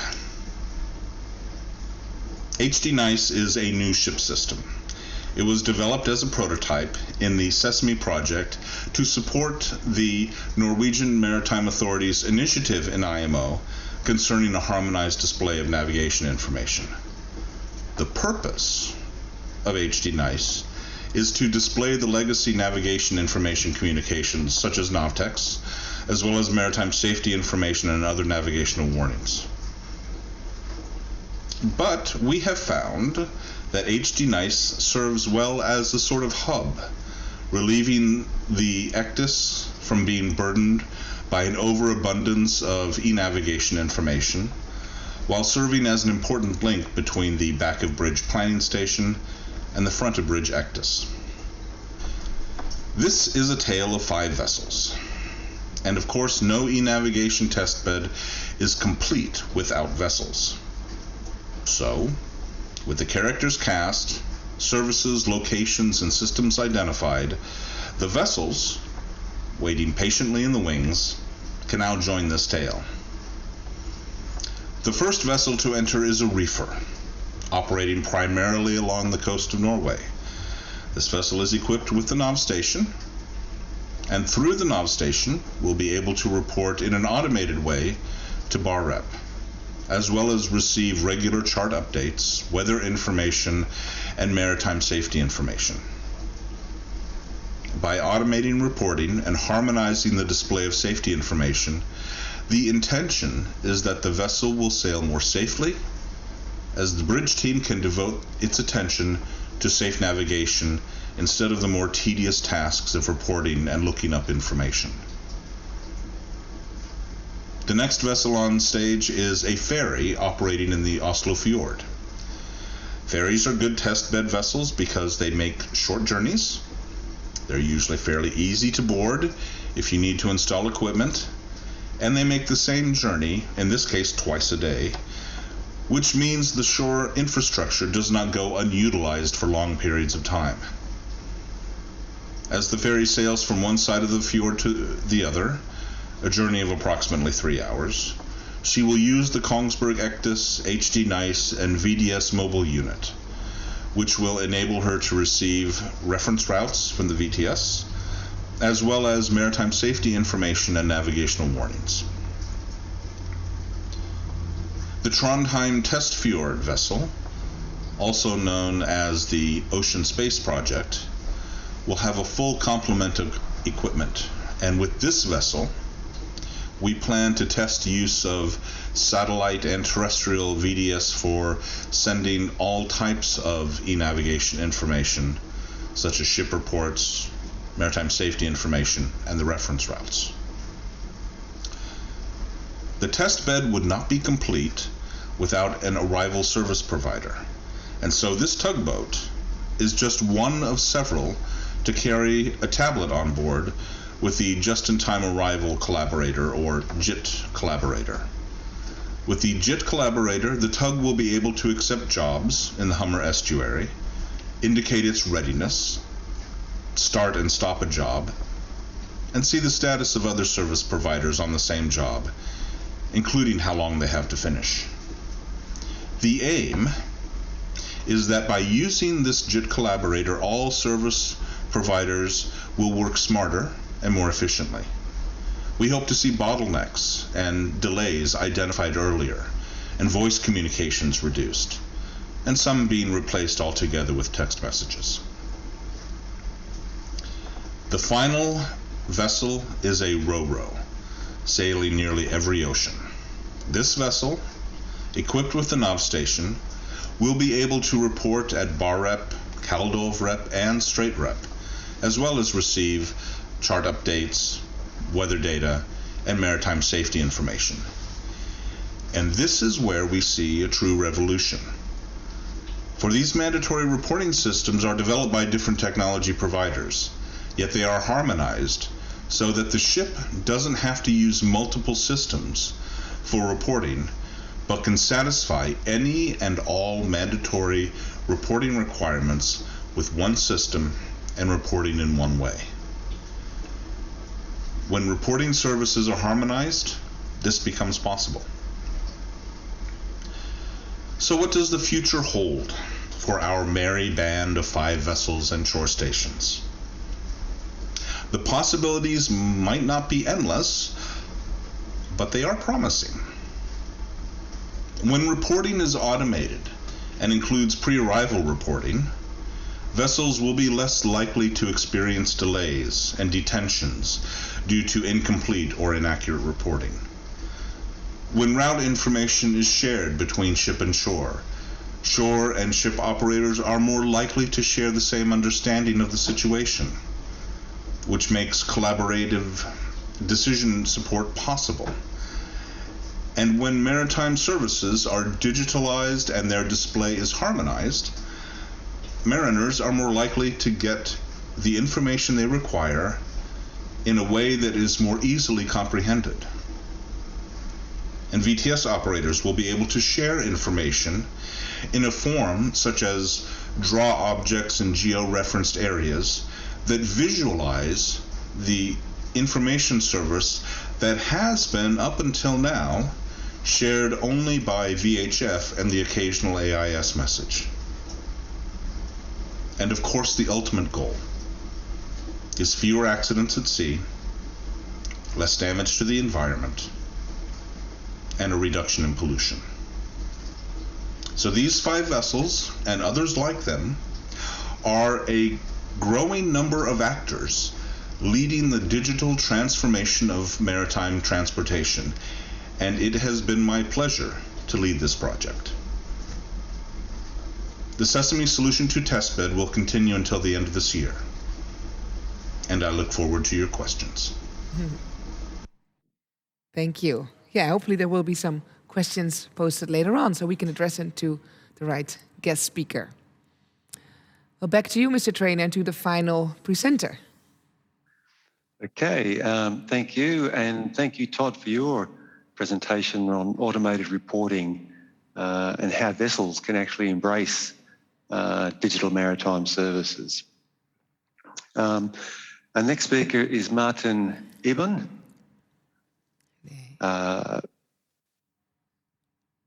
Martin is a cybersecurity and risk officer at the Port of Rotterdam. He's part of a team of security officers that all have a specific business focus, and Martin's is the mission-critical infrastructure services such as radar, VHF, and sensors.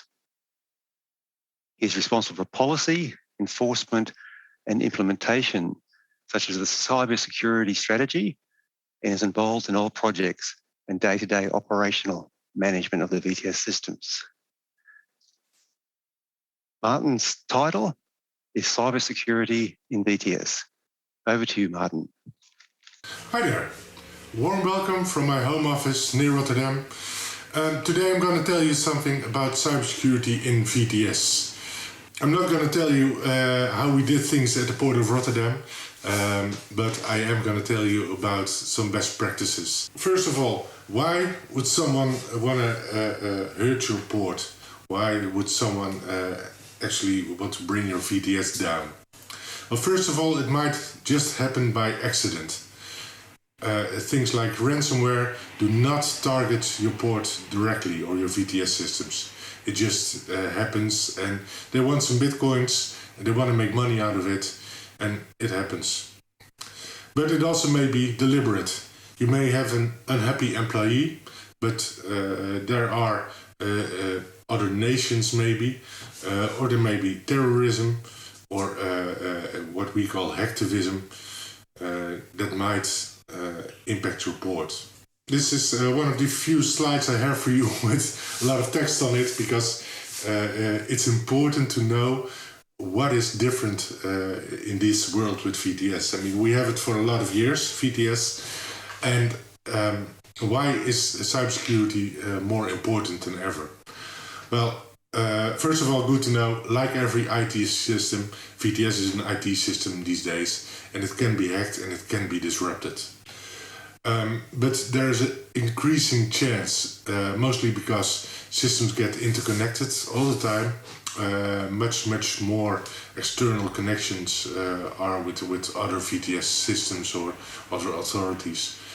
And there are more dependencies.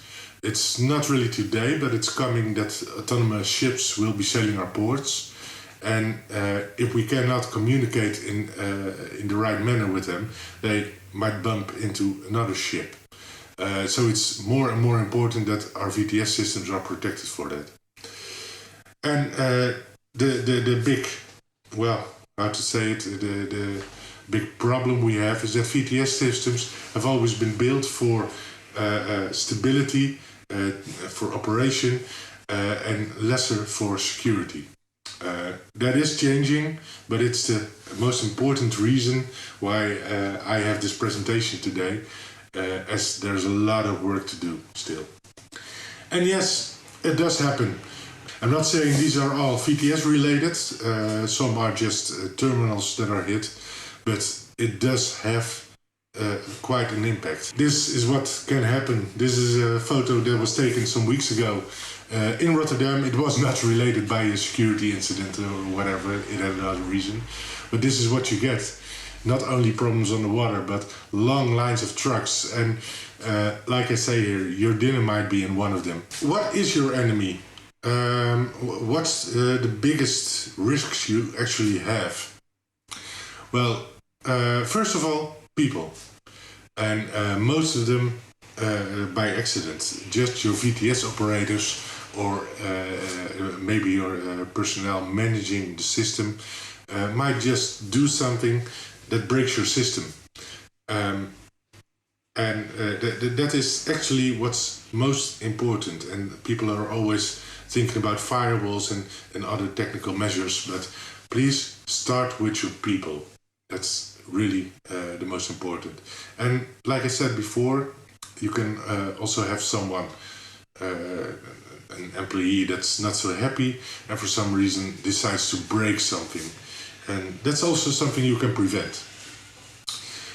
Secondly, criminals looking to make money. Ransomware is, I guess, the most happening cyber incident these days. And it might hit your VTS systems as much as your office environment. Hacktivism, vandalism, terrorism, something, it happens, and it's maybe not even digital. It might be someone at the door of your VTS center chaining themselves in there. And finally, espionage and state actors or other nations, they are not that harmful usually. They don't want you to see them, but they can hack into your system. So from here, it's mainly what can we do to prevent it. Well, the most important, in my opinion, but it's generally accepted, is educate your people. Especially your VTS operators and the people managing your systems. Teach them on dangerous behavior. It's often small things, but I've seen people charge their phone on a VTS computer. It's not a good idea. It's not only the power that's coming from it, it's also data connection. And what is on those phones? You never know. Also, browsing the internet from a VTS workstation or online shopping when there's not much chips and you have some time left is not a good idea. And even I don't even think you should be able to access the internet from your VTS system, but there are VTS systems that have it. And yes, it seems so obvious, but cybersecurity often starts with physical security. It's not only locks, it's also access policies. Who has the keys to your VTS center? Do you actually know who has access? For sure. That VTS operator that started a new job a week ago, is she still able to log into your system? And did you actually disable it? Just make sure you know who can access it, and especially maintenance personnel. So the people managing it, but also externals. Besides that, configure all accounts that are used in your VTS system with the least privilege.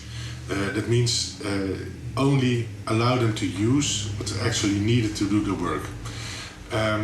Why would a VTS operator ever need a command line? Disable that.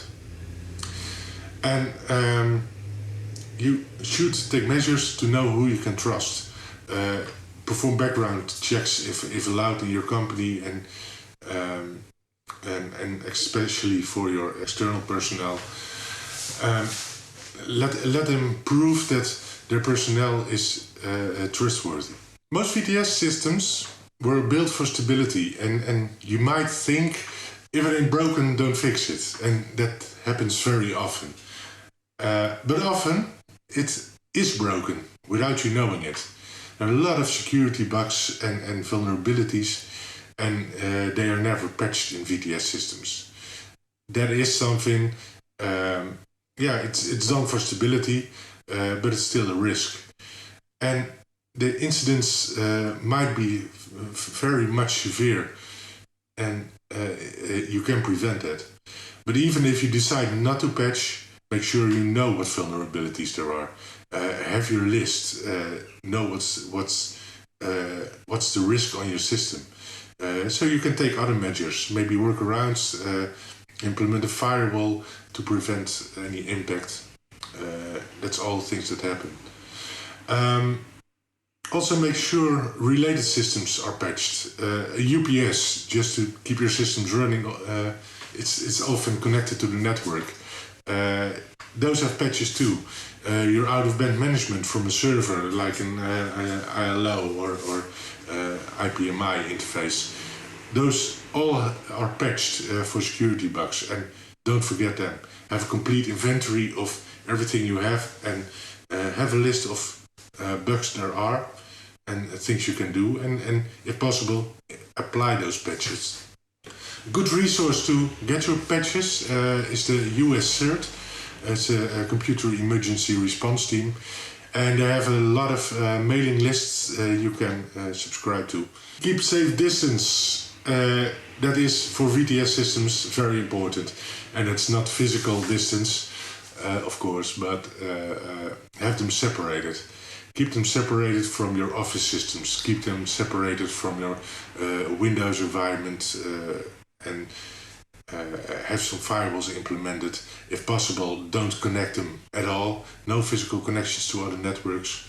But yes, I know there are a lot of interconnections to other systems these days, so you may have to interconnect them, but keep those connections as small as possible. And also, I mentioned UPSs and out-of-band management systems before. Have those in separate networks. How do you manage inactivity timeouts on your VTS system? Usually, a VTS system does not lock automatically. And obviously, if a VTS operator is watching the traffic on his display, you don't want it to lock automatically. So that's understandable. But how about after 10 hours? Will he actually not move the mouse for 10 hours? In the picture here, you see a VTS center, which is empty. There's no one there. But every system is locked onto. Why is that needed? Some cleaning personnel might come in there, and are they screened as well as your own personnel? So think about what is sensible. You can implement an inactivity timeout in several hours, and especially if you have some backup VTS space, there will be no one in there. Maybe most important is monitor what you have. Monitor who's logging into your systems, monitor those firewalls, and have them send alerts and things like that if something out of the ordinary happens. I've seen a lot of implementations of a lot of security equipment and technical stuff, but no one watching them. So if something bad happens, it still happened. Have your backups.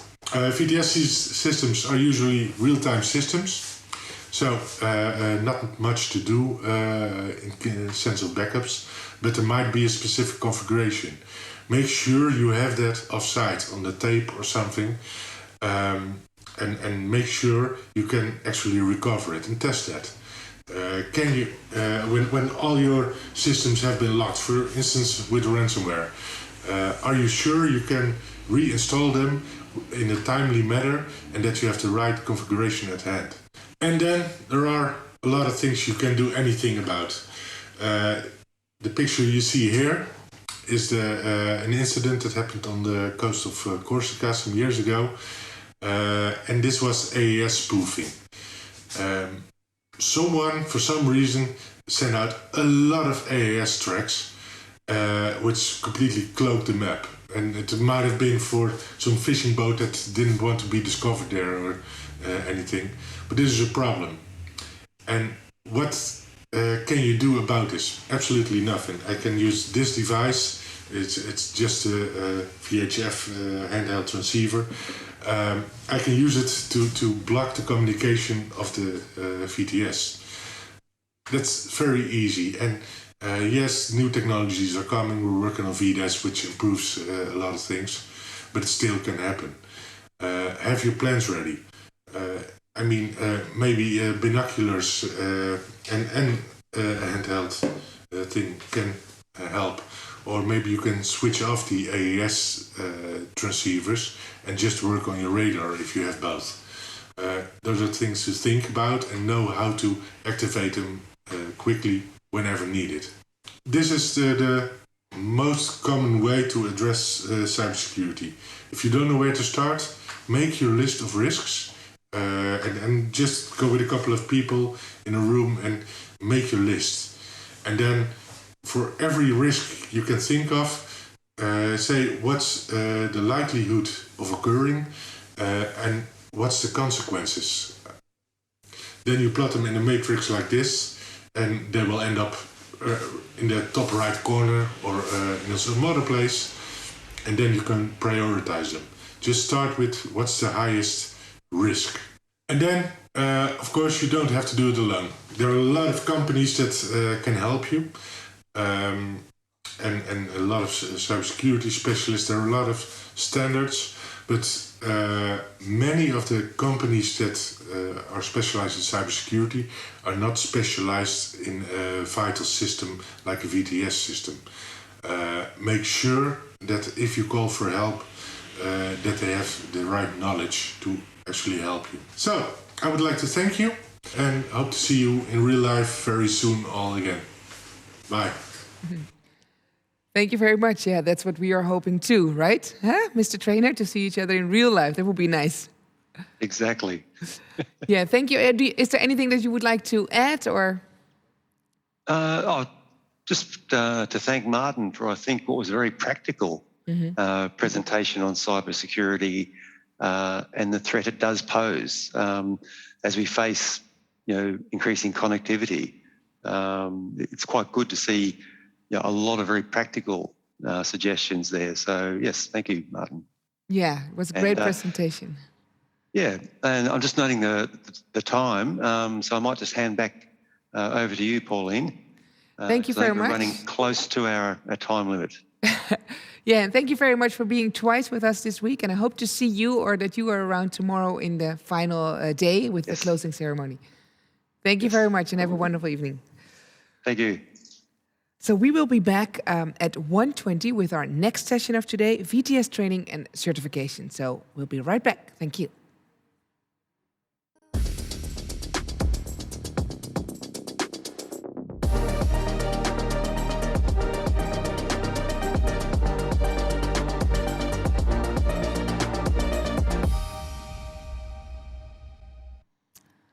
Ladies and gentlemen, welcome to the final session of this day of day 4. This session will be about VTS training and certification and will be chaired by Mrs. Els Bogaert. After her studies at the Nautical College in Antwerp, Mrs. Bogaert went sailing as a deck officer on board of LPG vessels and car carriers. In 2002, she made a career switch and started as a policy advisor in the Belgium administration. Since 2007, she works for the VTS, where she is the VTS manager. And since 2008, she participates in the IALA VTS committee, and nowadays she is vice chair of Working Group 1 Operations. Mrs. Bogaert, welcome. Thank you. How are you doing? I'm fine, thank you. Were you able to see some of the sessions the last couple of days? Yes, I was able to follow almost all of the sessions. Quite interesting. Yeah, and do you have some new insights also? Yes, we have a chat group with our colleagues and we are discussing online all the new insights we get, and we are thinking on how we can evolve in our own organization. Great. And are you sharing it on the platform, on the network app platform? No, it's in our private Teams meetings. Well, maybe you can share some insights. It's nice for discussion on the platform. Yeah. Thank you. I will tell my colleagues. Perfect. Well, go ahead. The floor is yours. Yeah, thank you. Thank you, Pauline. It's a great honor for me to chair session 11 regarding VTS training and certification. During the last 3 days, we've got a lot of information regarding the new technologies, managing risks, digital communication, and so on. And yesterday, during the last presentation of the day, Julian touched the subject of the VTS operator himself. So in fact, the man or the woman behind the machine. And also early this afternoon, Anders Johansson also gave some interesting insights about how a system can support or control a VTS operator. But despite all that technology, it is the VTS operator who is carrying out the VTS tasks. He is the person who needs to understand all the technical data, and he also must have the right skills. The VTS operator must be able to process this data and give clear and simple information or instructions to the seafarers who are on board the vessels. So not only a good training is therefore required, but it's also very important to make a precise recruitment. In this session, we get some more insights into how the simulator is used for recruitment in Spain, because a VTS operator must have the right competences. For example, that person must be able to combine auditory and visual information. So how can a VTS authority be sure that the candidate VTS operator has these competences? And besides the recruitment process, we will also take a critical look at the VTS training, and we will even get some proposals for IALA to consider. Our first speaker is Gillian Carson-Jackson. She gave yesterday the presentation, and now she will give us an overview of VTS training. She currently is the president of the Nautical Institute. Gillian commenced her career as a navigating officer with the Canadian Coast Guard, both afloat and ashore. With over 3 decades in the industry, Gillian has spent many years designing, developing, and delivering VTS and maritime communication training. In May 2020, Gillian was appointed as the director of Global MET. Gillian represents the Nautical Institute at IALA as a chair of Working Group 2 of the ENAV committee and as a chair of Working Group 3 of the VTS committee. Gillian, the floor is yours. Right, thank you very much. And it's just really wonderful to be here again. It's what another amazing day. It's been wonderful to see all these excellent presentations, and it's really great to see that interaction that's happening. So I'm going to be talking today, if I get my presentation up, I'm going to be talking today about this concept of making the grade and a little bit of background on the title, Making the Grade. In English, when we say someone's making a grade, we mean that they've reached a stated standard to succeed in meeting a specified requirement. So for VTS training, this would be consistent, effective training that results in the delivery of consistent, effective VTS on a global basis. So with that in mind, and we'll go back to the chat box today as well. I have my chat box open. Can you put either yes or no in the chat box? Do you think VTS training is making the grade? So I'll give you just a few seconds. Just put a yes or a no in the chat box. Is VTS training making the grade? Now, while you're thinking about that and putting some thoughts into the chat box, I'm just going to give you a little bit of information about the Nautical Institute. So some of you may not have been at the presentation yesterday. So there's a bit of information about what the NI is. It is focused on professional development and training and accreditation. We have 7,000 members in 120 countries with over 70 branches. So when we're looking at the Nautical Institute, the relationship that we've had with VTS over the years has been pretty intense. And I'm going to give you a bit of a story about what the NI has been doing within VTS and why we are looking from a Nautical Institute point of view at these maritime professionals, both afloat and ashore.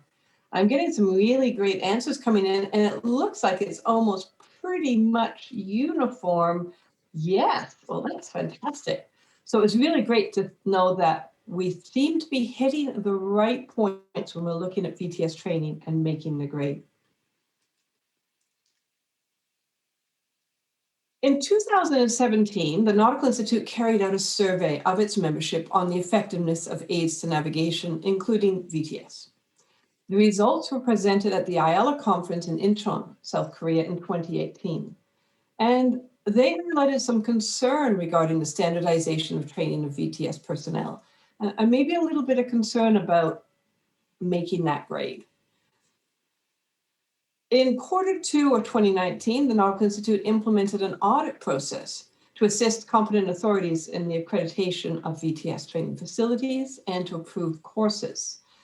Then COVID hit, and just as we were about to start our first accreditation, all travel was stopped. So rather than presenting the results of our first audits, I am taking a critical look at VTS training with a view astern, taking stock of where we are now and looking to the future. So let's take a look at the view astern. A couple of quotes that we have from here. Back in 2000, Bill O'Neill, the Secretary General of the IMO, spoke to the 9th IALA Symposium, and he highlighted this question of the positive control of VTS still lurking in the shadows. In 2004, I wrote an article for Port Technology International looking at the future of VTS, or VTS of the future. And I highlighted the need for common procedures, sharing of information, and standardization. We've moved forward to 2011. In the obligations for work at the World Maritime University on a course, we see this quote that indicates that regulating main VTS functions in a harmonized way around the world is seen by shipboard officers as necessary towards mitigating maritime accidents in ports and approaches. Then we take a look at 2012, where Terry Hughes, probably somebody who many of us remember very well, and he wrote an article for Port Technology International where he was focusing on the training and saying surely that the VTS operator competence, which must in time become mandatory. And is it time? Then finally, looking at the results of that survey that we did in 2017, that David Petreko presented to the symposium. And the results of that survey from the mariners who are using VTS, it identified that 40% of mariners claimed that they were not confident in the services being provided. Now, this raised a few questions at the Nautical Institute, especially since we've been involved in the work of the IALA and the work of VTS training for many years. These quotes provide 2 decades worth of critical thinking on VTS. The role of VTS to support safe, efficient, pollution-free transits, and that link between ship and shore. But to realize the scope of the work on VTS training, we need to look back a bit further and back to where you are in Rotterdam. We go back in 1996 to the VTS Symposium in Rotterdam. Now I've got a question for you again. Was anyone else here at the VTS Symposium in Rotterdam in 1996? Just type yes in the chat box if you were. And if you were, I'd also love to catch up with you. If you were there, you may have seen a younger, rather pregnant version of me on the stage presenting praxis or paralysis. We were presenting on the concept of teaching critical thinking of VTS to VTSOs using the then very new concept of simulation training designed specifically for VTS. And so I'm really looking forward to the next presentation as well on simulation training. So if anybody happened to be at the VTS Symposium in 1996, I'd really love to catch up with you. Very good, Peter. I'll have to catch up with you. It is interesting to note that in 1996, the work of many years was coming together, very similar to what we're seeing here now. What we know now of as A5720 had been developed over a number of years, and it was about to be adopted at the 20th Assembly of the IMO in 1997. The draft resolution now included an annex that highlighted the importance of training.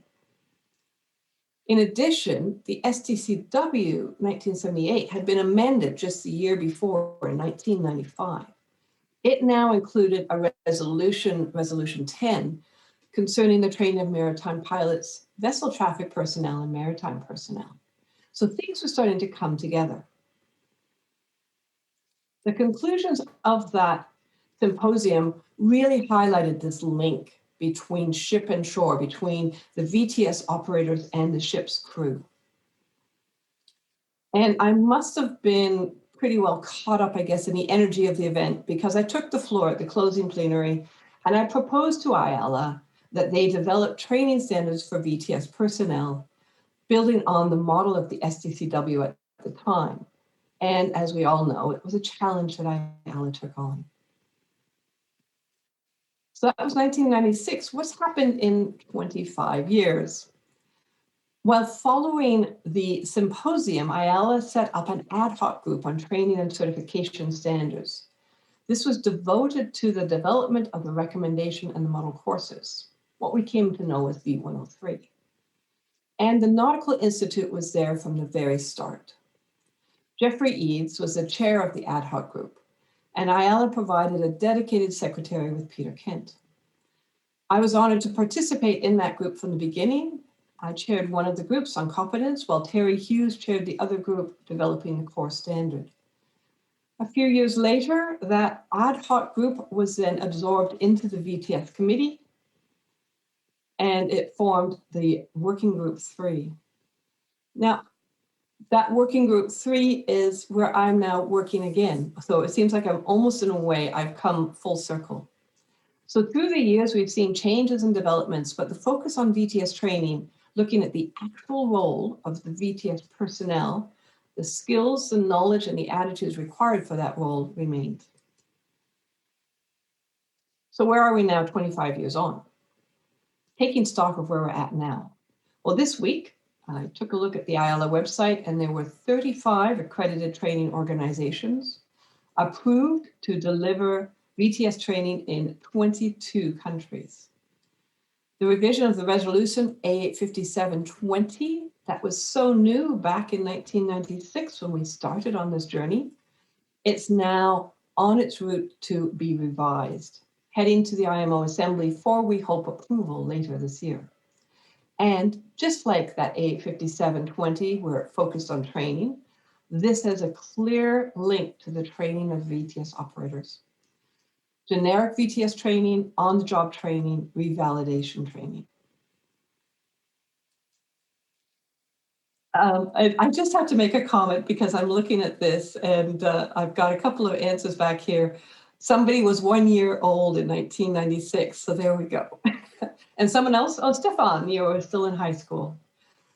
So we have some people who have now grown up with VTS training, not as something new, but something that we have been involved in all our lives, which is wonderful to hear. In 2018 to 2022, the program, the work program by IALA was the start of this review of V103. And Lillian Bober was ably leading that. And I have big shoes to fill when I was taking on the chair of this committee in 2020.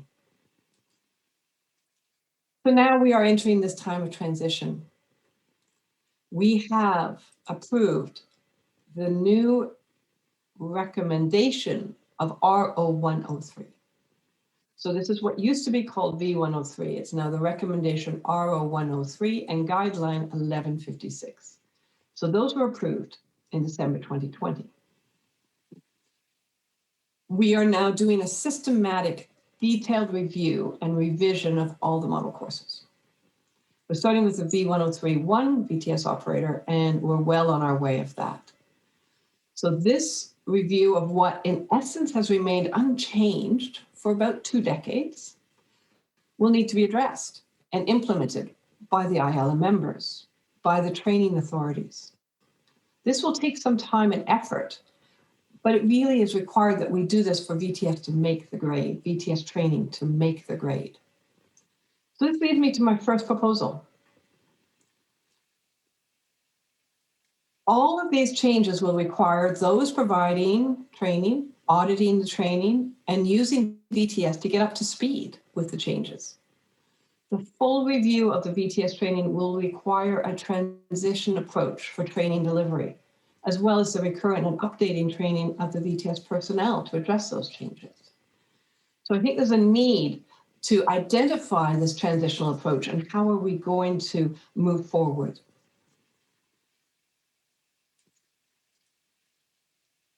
We know, and indeed it was highlighted at the IALA VTS Symposium all those years ago, that well-trained VTS operators may have a positive effect on the quality of participation by ships in VTS operations. So the mariner and the mariner link to the VTS operator is so important. But despite all the work of IALA and its member authorities, 40% of mariners were not confident in the services provided by VTS. So in response to that, the Nautical Institute, working in coordination with IALA and reviewing the IALA Guideline 1014, implemented an audit process, an audit for accreditation and approval process. Now, the Nautical Institute, you might say, why would the Nautical Institute do this? The Nautical Institute has been doing auditing and accreditation of training for decades.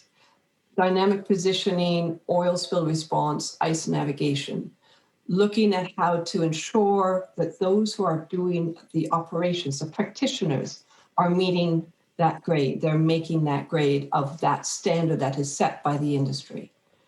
So we implemented this process, and as I said at the beginning, just as we were about to do our first audit, we were all put into lockdown. But the audit for accreditation approach is really focused on keeping up to date with the standard and providing a feedback loop, looking at what we have learned through the audit process. And we still hope that we'll be doing some of those audits in future. But that does lead me to a proposal, because in the review of that and the preparation of this audit process, it was not clear the approach that would be taken for an independent, qualified independent organization to carry out these audits. So there is a need to clearly identify the role of qualified independent organizations who can assist with consistency for audit, accreditation, and approval of VTS training as a way to provide a further oversight and ensure that that standard is being met. And as I presented yesterday, when we're looking at developing that standard needs to focus on the training taxonomies with clearly stated SMART objectives so that we can have this consistency in VTS training. But what we don't need to do is to say that every training authority or every training organization delivers training in the same manner, because everyone learns differently.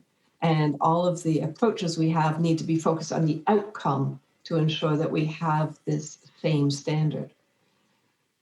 The audit of the provision of training is at the heart of ensuring VTS personnel provide VTS in a consistent manner. And that will result in the increase of confidence by the users of the VTS.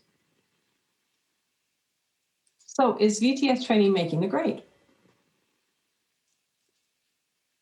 Well, throughout the years, we've seen significant progress with a move to more consistent standardized training, yet there is still an opportunity for improvement. There always is an opportunity for improvement. So we are reviewing and revising the VTS training at the moment, updating it. And I've made notes of aspects such as cybersecurity and other things that we need to look at adding in. We can provide guidance on the transition as the documents are updated. Promote consistent training and assessment, and clarify those standards for accreditation and approval of training and the role of qualified independent organizations to assist with ensuring consistent approaches to training and to accreditation. In the 25 years since IALA accepted the challenge from a young instructor from the Canadian Coast Guard College to the current review of the experiences of VTS training, the Nautical Institute has been there, working with IALA as a sister organization, recognizing the value of VTS to support safe efficient, and pollution-free transits. Acknowledging the professionalism of VTS personnel who are trained to the IALA V103 standard and supporting the role of the maritime professional afloat and ashore. As VTS evolves to respond to the demands of the shipping industry and addresses the challenges and benefits of digitalization, as we're hearing throughout this symposium, the Nautical Institute looks forward to continuing our work with IALA as we put in place the next steps to promote professional, consistent, and effective VTS on a global basis. So thank you and the organizers for this excellent online symposium. I look forward to the remaining sessions and to interacting with you all on using this great platform. And each of those who have said that they were at that symposium in 1996, I'd love to see you comment and have a quick chat with you to remember our experiences over the years working to promote consistent VTS training. So please keep safe, and I look forward to seeing you again one day in person. Although somebody just told me that in Australia, we may not be allowed to travel at least until 2023. So, yeah. Thank you very much. Thank you for being with us today again. And of course, you have to be there tomorrow by the closing session. But and also stay a little while because we have some more questions coming up.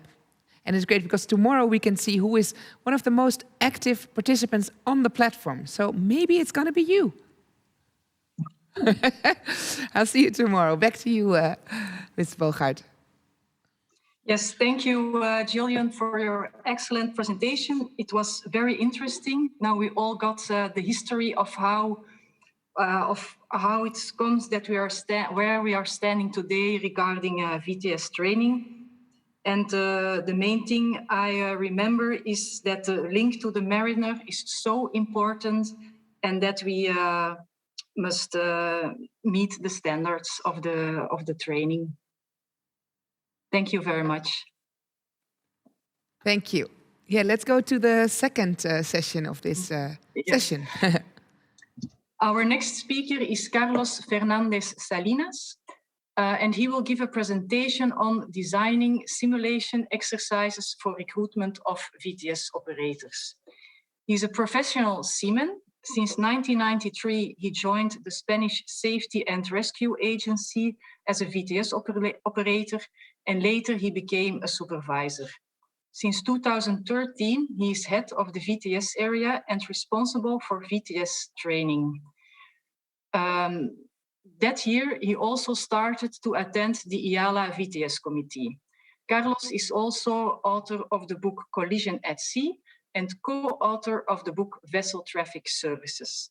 He has written more than 70 articles published in professional and informative magazines, included Seaway, and even 3 articles in the Journal of Navigation.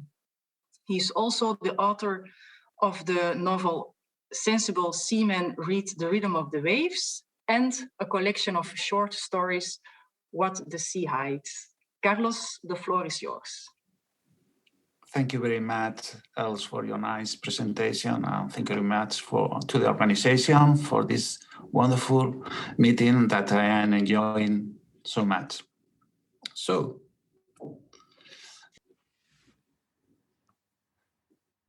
well, thank you so much again.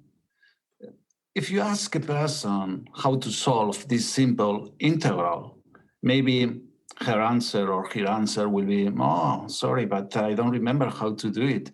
It's a long time since I have learned to solve them in high school. But if you ask the same people, do you remember when you kissed for first time to another boy or to another girl? They immediately remember. They say, yes, of course. Scientifically, it's proof that we have 2 different brains. In fact, we have 3, but let's focus on these 2 different brains. One brain, who is the emotional one in charge of emotion, and the other brain in charge of rational thinking. It is proved too that emotions produce an anchorage effect in our minds, as we saw in the previously example. It has been proved too that emotional brain consumes much less energy than the rational one. That's the reason of the political slogans.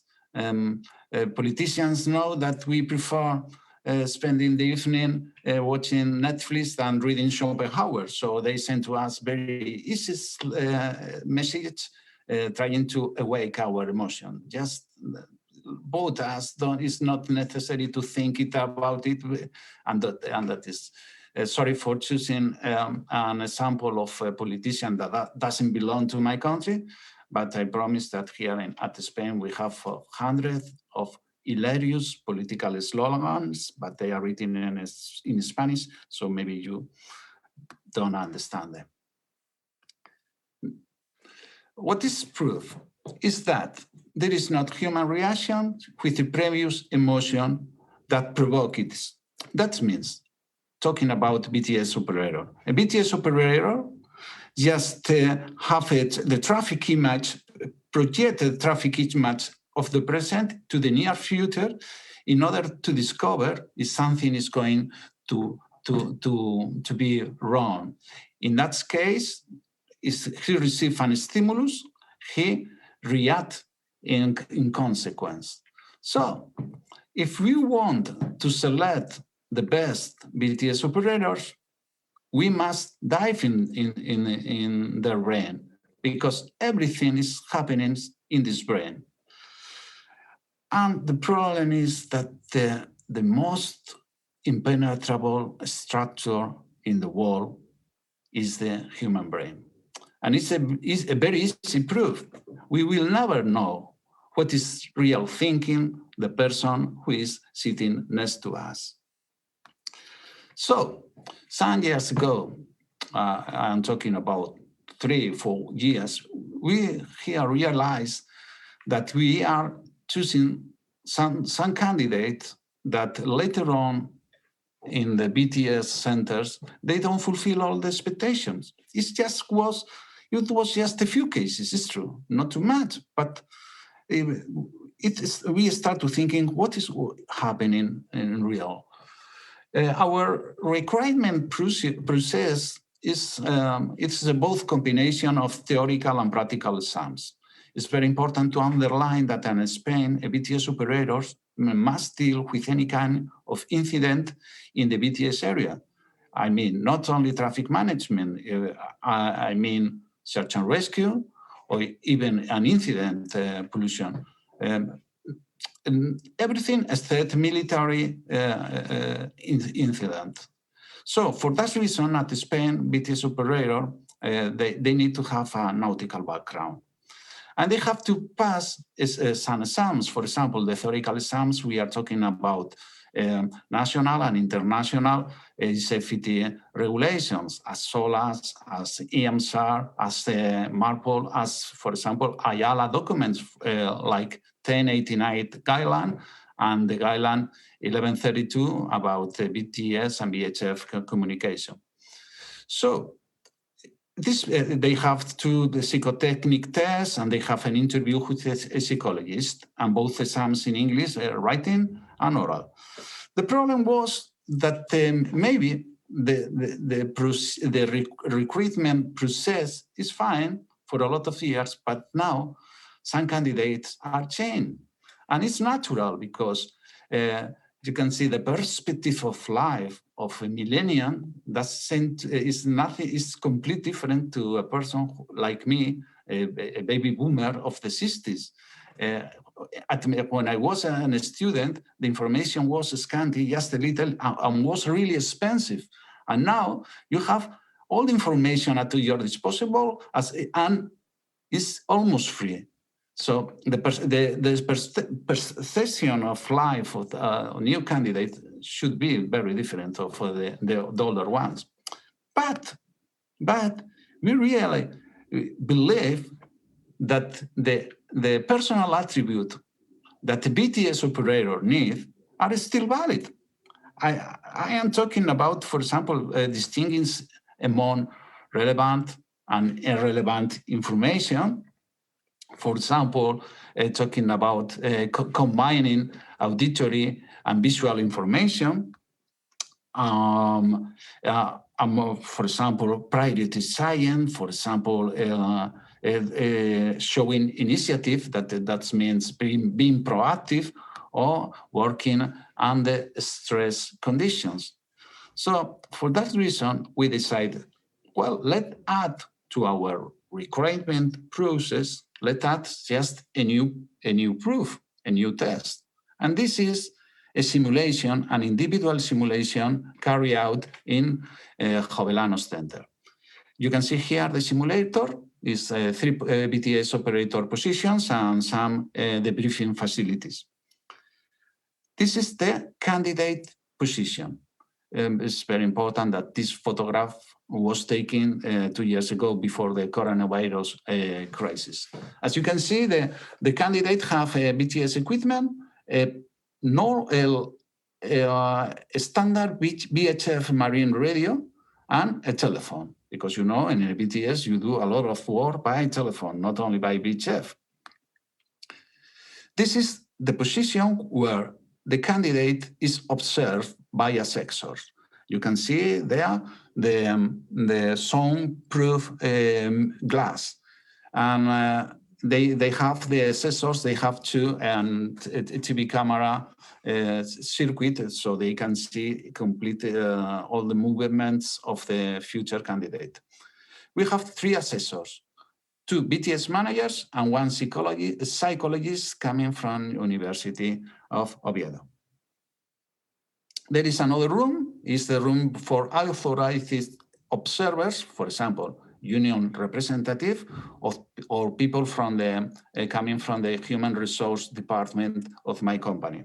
It's very important. They have here in this other room, they have a connection with, they can see the scenario, and or if they decide, they can see the TV camera of the candidate. But not candidate can see the proof or their candidate. Everything is being recorded. So if somebody wants to comply, we will show to him or to her the recording session. This is the scenario, a generic scenario for drive the test. As you can see, it's very simple. Just two vessels with transponder or AIS on, and here is a small raw video of it's supposed to be of a small vessel used as a joker. To solve the problem, you don't need to know nothing about how to use this equipment. Only double click in the button of on the target, and you get the ice information. And here you have the latitude and longitude or the bearing at distance to the most remarkable point of the scenario. You don't need to do nothing. Do you need to know nothing more? Once the candidate is inside of the simulator, we give to him or to her, we gave some cars, 12 cars, and he or she must choose one car. In that car, the candidate have 12 different possibilities. He or she doesn't know. They don't know what is going to happen, but we have 12 different scenarios that we can reproduce with the original one. I mean, for example, we can reproduce vessel not complying with traffic regulation, risk of collision, vessel not under command, pollution incident, container adrift, fishing boats in the traffic lane. Everything we can reproduce just here. For example, imagine if the candidate choose, without knowing, I insist, risk of collision, the only thing we have to do is to change the course of the motor vessel Carson to motor vessel Barbara. So for that reason, I insist they don't need to know too much about the technological things to solve the case. The only thing they should do is trying to deal with the incident. For each of these 12 possibilities, we have a rubric. Here you can see in the rubric there are, it depends of the case, but you have a lot of items where the things that is supposed that the candidate shall do along the simulation. Sorry. Here, yeah. So the result, at the present time, we have conducted 3 requirement processes following with this test including. At the present time, we have evaluated 155 candidates. It's amazing the amount of information that you can gather, you can collect from a candidate in only 15 or 20 minutes. That is the duration of the simulation. If you introduce the correct input during the simulation, you can get a lot of information of the candidate. Finally, we understand that this kind of test it gives transparency. It gives a lot of transparency to the procedure. We are a public company. For a public company to be transparent is so really important. To sum up, we know that there is a lot to learn. We have to learn a lot and to improve a lot, but at the present time, we are very happy with the result. BTS managers, BTS authority, unions are supporting us, and we want to thank them. Just introducing, for example, 3 more cases in the next occasion. We will rewrite the rubrics to incorporate all the experience that we got all around this year. So this is the end of my presentation. I would like to say thank you very much to IALA BTS Committee for allowing a Spanish Maritime Search and Rescue Agency to share with you this experience. I hope it has been of your interest. Thank you so much. Thank you very much, Mr. Fernandez Salinas. Please stay with us, so we will have a chat with you together with Mrs. Garson-Jackson. Yeah, up to you a little bit more, Mrs. Bogaert. Yeah, I found it a very interesting presentation as well. And I can add maybe also in Belgium, we are doing the same. We also have a simulation exercise that we use in the recruitment process. So maybe I want to suggest that we do a small poll and that all the countries or VTS authorities who are already using this system can put it in the chat box that they are using that, and then we can come in contact with each other and maybe we can improve our own simulation exercises, and maybe we can also inspire other VTS authorities. Yeah, that's thank perfect. Thank you very much, Carol. So would you like to initiate that in the chat? Maybe you can post something in the chat already, or did you do that already? No, not yet. No, yeah, I haven't yet. That would be great to do. Yeah, do so. And you can also put it in the chat, but also maybe in the open quest. That's also on the platform, and then everybody can see it and can comment on that. Okay. That would be also nice. Yeah, let's see if we have some questions. Let's see if there are some questions. I think there's definitely one question coming up. Yes, there we are. Mrs. Garson-Jackson, yeah, I think you already chatted with the people on the live chat with some questions, but let me ask you one more question.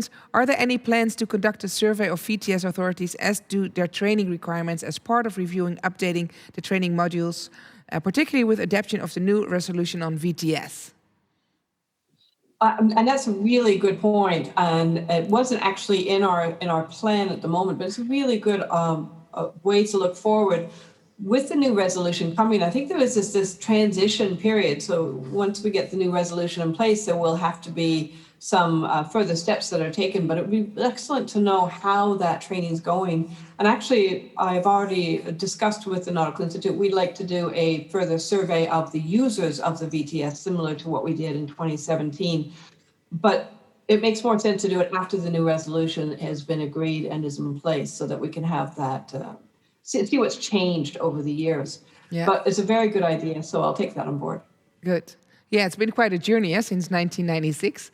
And for Yes, both it of has you, been. is it maybe something that you're really waiting for, or that you need to take next steps? Do you mean Carlos, go regarding first. training? Yes. Well, I think we must continue in the way that IALA was started some years ago.